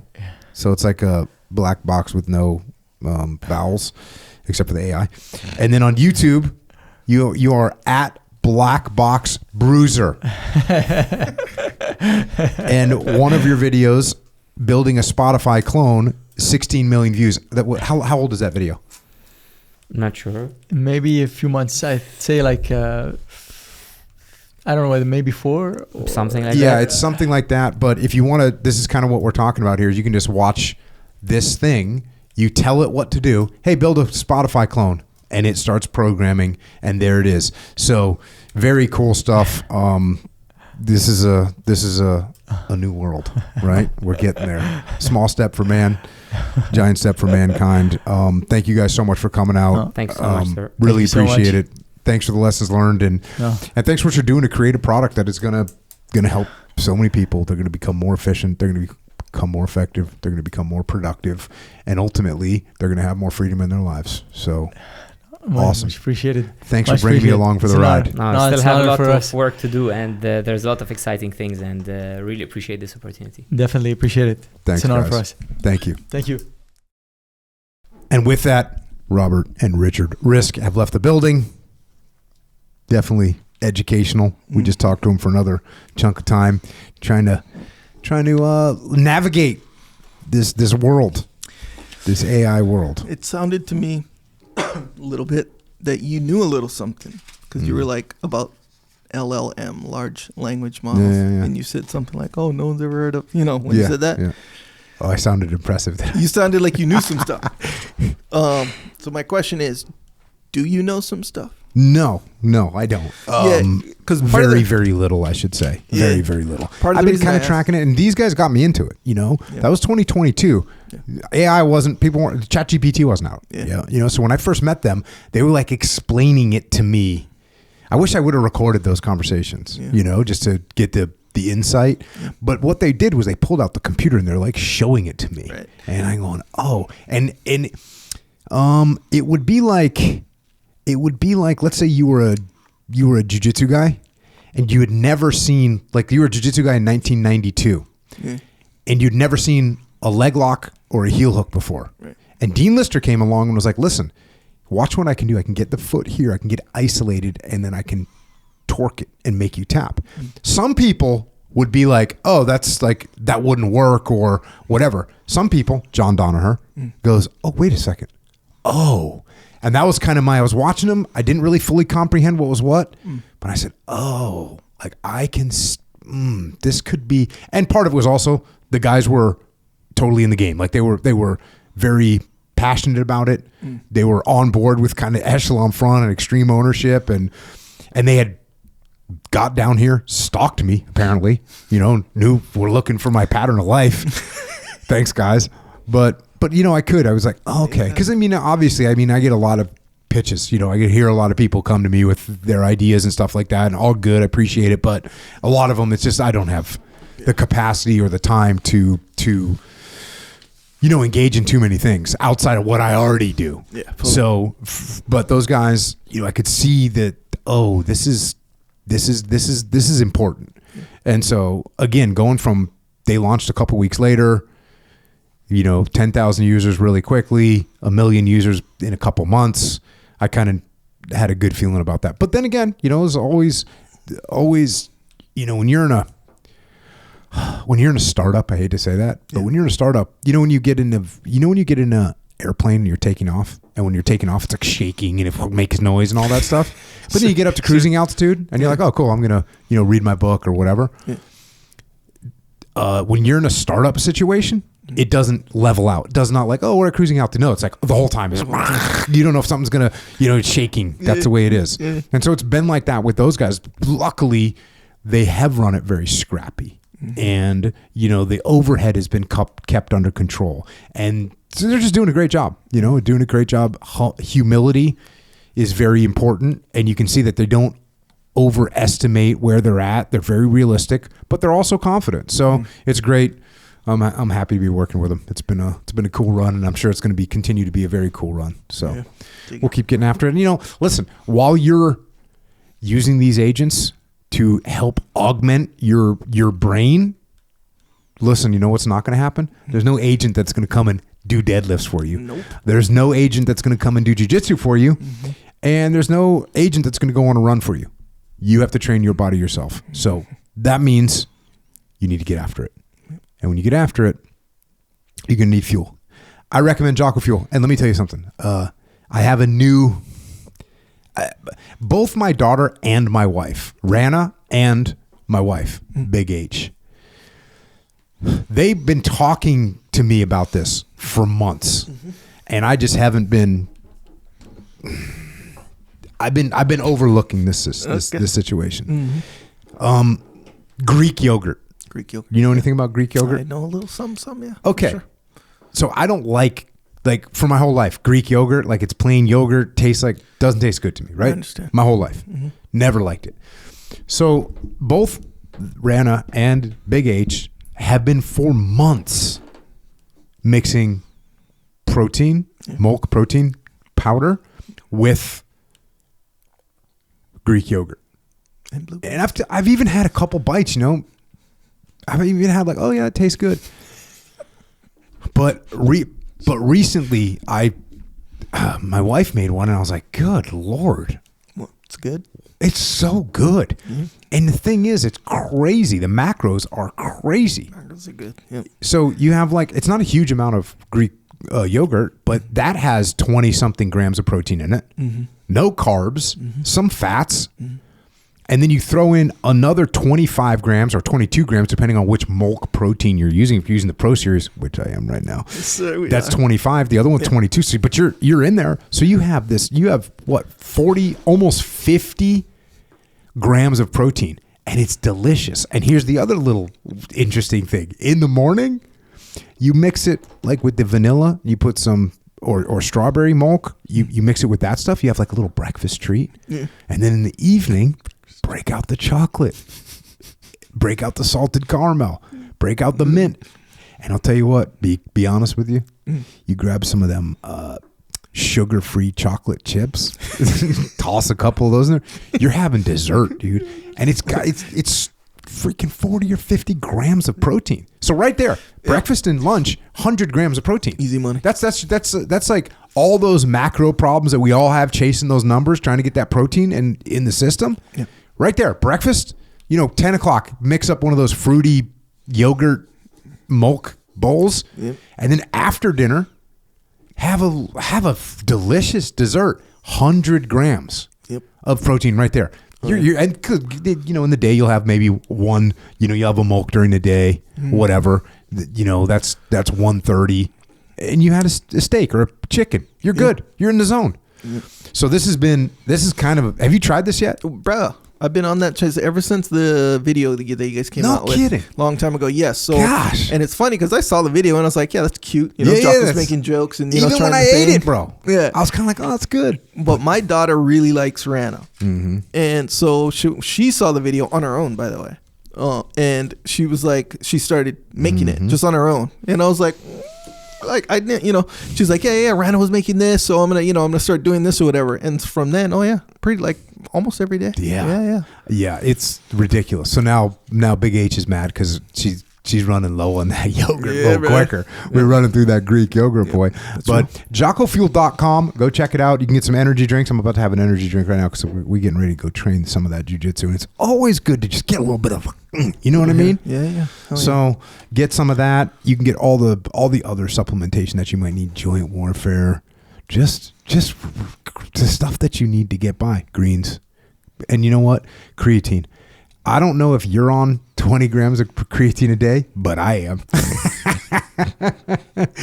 So you hear about it's not just the physical benefits, you hear about those cognitive benefits and you're like, let's go. You hear about the prevention of Alzheimer's and all this kind of stuff. Like, okay, let's get on this. Let's get on this train. Yeah. So JockoFuel.com, go check it out. New Pro Series, Muscle Drive.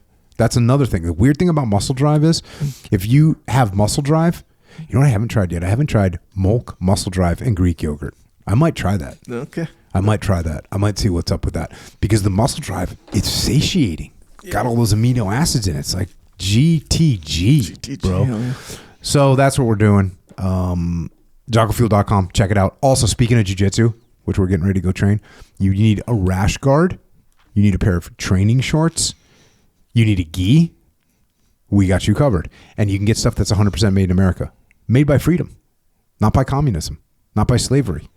And we have jeans, boots, hoodies, t-shirts, hunt gear, training gear, everything that you need.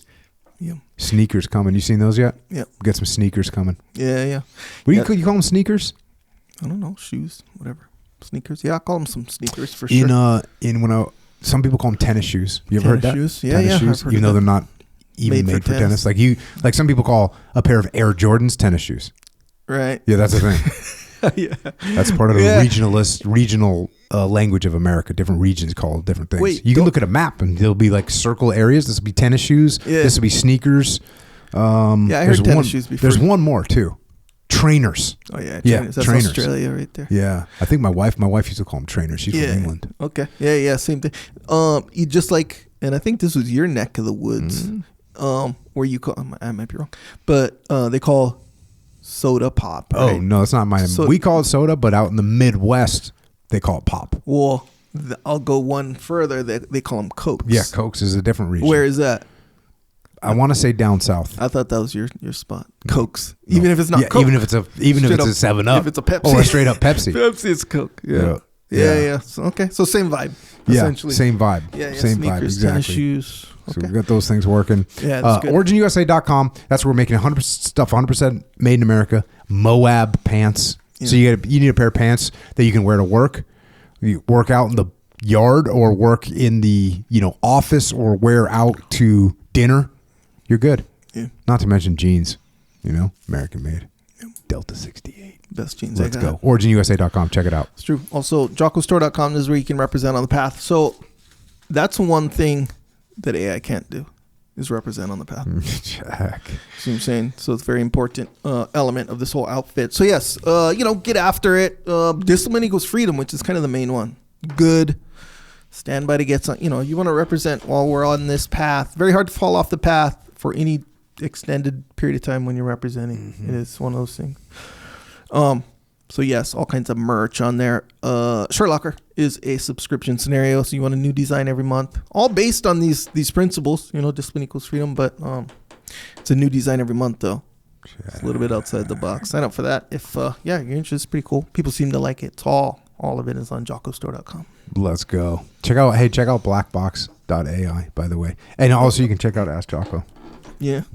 See what up. You can see what up. It's an early iterative version. It's free. I think it's like you get 3 questions a day for free. And if you're going to be asking questions all day long, you got to subscribe to it. But hopefully you can manage with 3 questions a day, you know? Yeah. Maybe you only ask 1 today, you can ask 2 tomorrow, whatever. Yeah. You know what I'm saying? Yeah. Save them up. If you only have 1 today, whatever, write down. Or if you have 5 today, write down 2. But check out AskJocko.ai. Give us feedback. We're going to need it. I'm sure it's going to not be perfect because we're making iterative steps. That's what we're doing. We'll change it quick. Also, check out a couple books. We got Put Your Legs On by Rob Jones. We got Need to Lead by Dave Burke. We got Things My Brother Used to Say by Ryan Mannion. And then you got a bunch of books that I wrote. Leif Babin wrote Extreme Ownership with me and the Economy of Leadership. And then I wrote a bunch of kids' books, the whole 9 yards. You all know that. Check those out if you need them. Give those books to your kids in your neighborhood. Help them get on the path. Also, echelonfront.com. We have a leadership consulting company.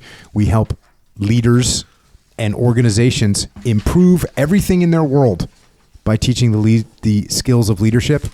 Also, we have a online training program. Check that out. extremeownership.com. You can get some of that. Listen, kind of last call. March 21st in Scottsdale, Arizona, they're celebrating Mark Lee's, what would have been his 48th birthday. Of course, he was killed in 2006 in Ramadi, but his mom, Mama Lee, she runs an incredible organization, and she puts on, she helps out so many of our veterans, Gold Star families, active members, retired members. She just helps out our people. And so she puts on this event, and this is Mark 48. So Mark carried the Mark 48 machine gun, and it would be his 48th birthday. Mark's platoon mates, 2 of Mark's platoon mates from Charlie Platoon, lead Bob Holland, who you've heard on this podcast, and then Jake Kinebaum, another beast. They're going to be speaking and meeting everyone and telling them about Mark. So if you can go, if you're in Scottsdale, Arizona, March 21st, 2026, awesome events. Go to americasmightywarriors.org and check that out. Also check out heroesandhorses.org. And then finally, Jimmy May's organization, beyondthebrotherhood.org. And if you want to connect with us on the interwebs for Robert and Richard and Blackbox AI on the interwebs, blackbox.ai, on Twitter, @BlackboxAI. Instagram is Blackbox. It's BLCKBX.ai. And their YouTube is Blackbox Bruiser. Is there a copyright infringement there? Maybe, but we're letting it slide for our people. Blackbox Bruiser on YouTube. Go check that out. And then for us, check out Jocko.com. And then on social media, I'm at Jocko, Willink, and Echo's at Echo Charles. Just be careful, because there's not an agent. There's agents on there that are just trying to make you keep watching and keep wasting. So don't let that happen. Thanks once again to Robert and Richard, and really Roger too. He didn't sit in today, but been great working with those guys from Blackbox. And thanks for joining us today, educating us on a little Middle East history, right? Mm-hmm. That was good to hear, and also educating us on AI. Thanks for what you're doing to build a business that's going to help a lot of people live better lives through technology. Also, thanks to our uniformed personnel around the world. It is a time of war. And if you're in harm's way, risking your life, and you're doing that so we don't have to. And we thank you for your service. We thank you for your sacrifice, and we thank you for the opportunity to do what we're doing in this great country. Also, thanks to our police, law enforcement, firefighters, paramedics, EMTs, dispatchers, correctional officers, Border Patrol, Secret Service, as well as all other first responders. Thank you for risking your lives here at home to protect us. And everyone else out there, it takes hard work to build something. And no one is going to build it for you. You have to do it yourself. You have to push yourself, and you have to make it happen yourself. No one's going to do it for you. And also remember this: technology is advancing, and it is imminent. It is coming, and you can't stop it. You don't have to like it. You don't have to abandon who you are and what you do, but what you do need to do, as much as you possibly can, is keep an open mind and figure out how to utilize this new technology, whatever it is. Because you either have to use the technology yourself, or the technology will end up using you. And that's all I've got for tonight. And until next time, this is Echo and Jocko, out.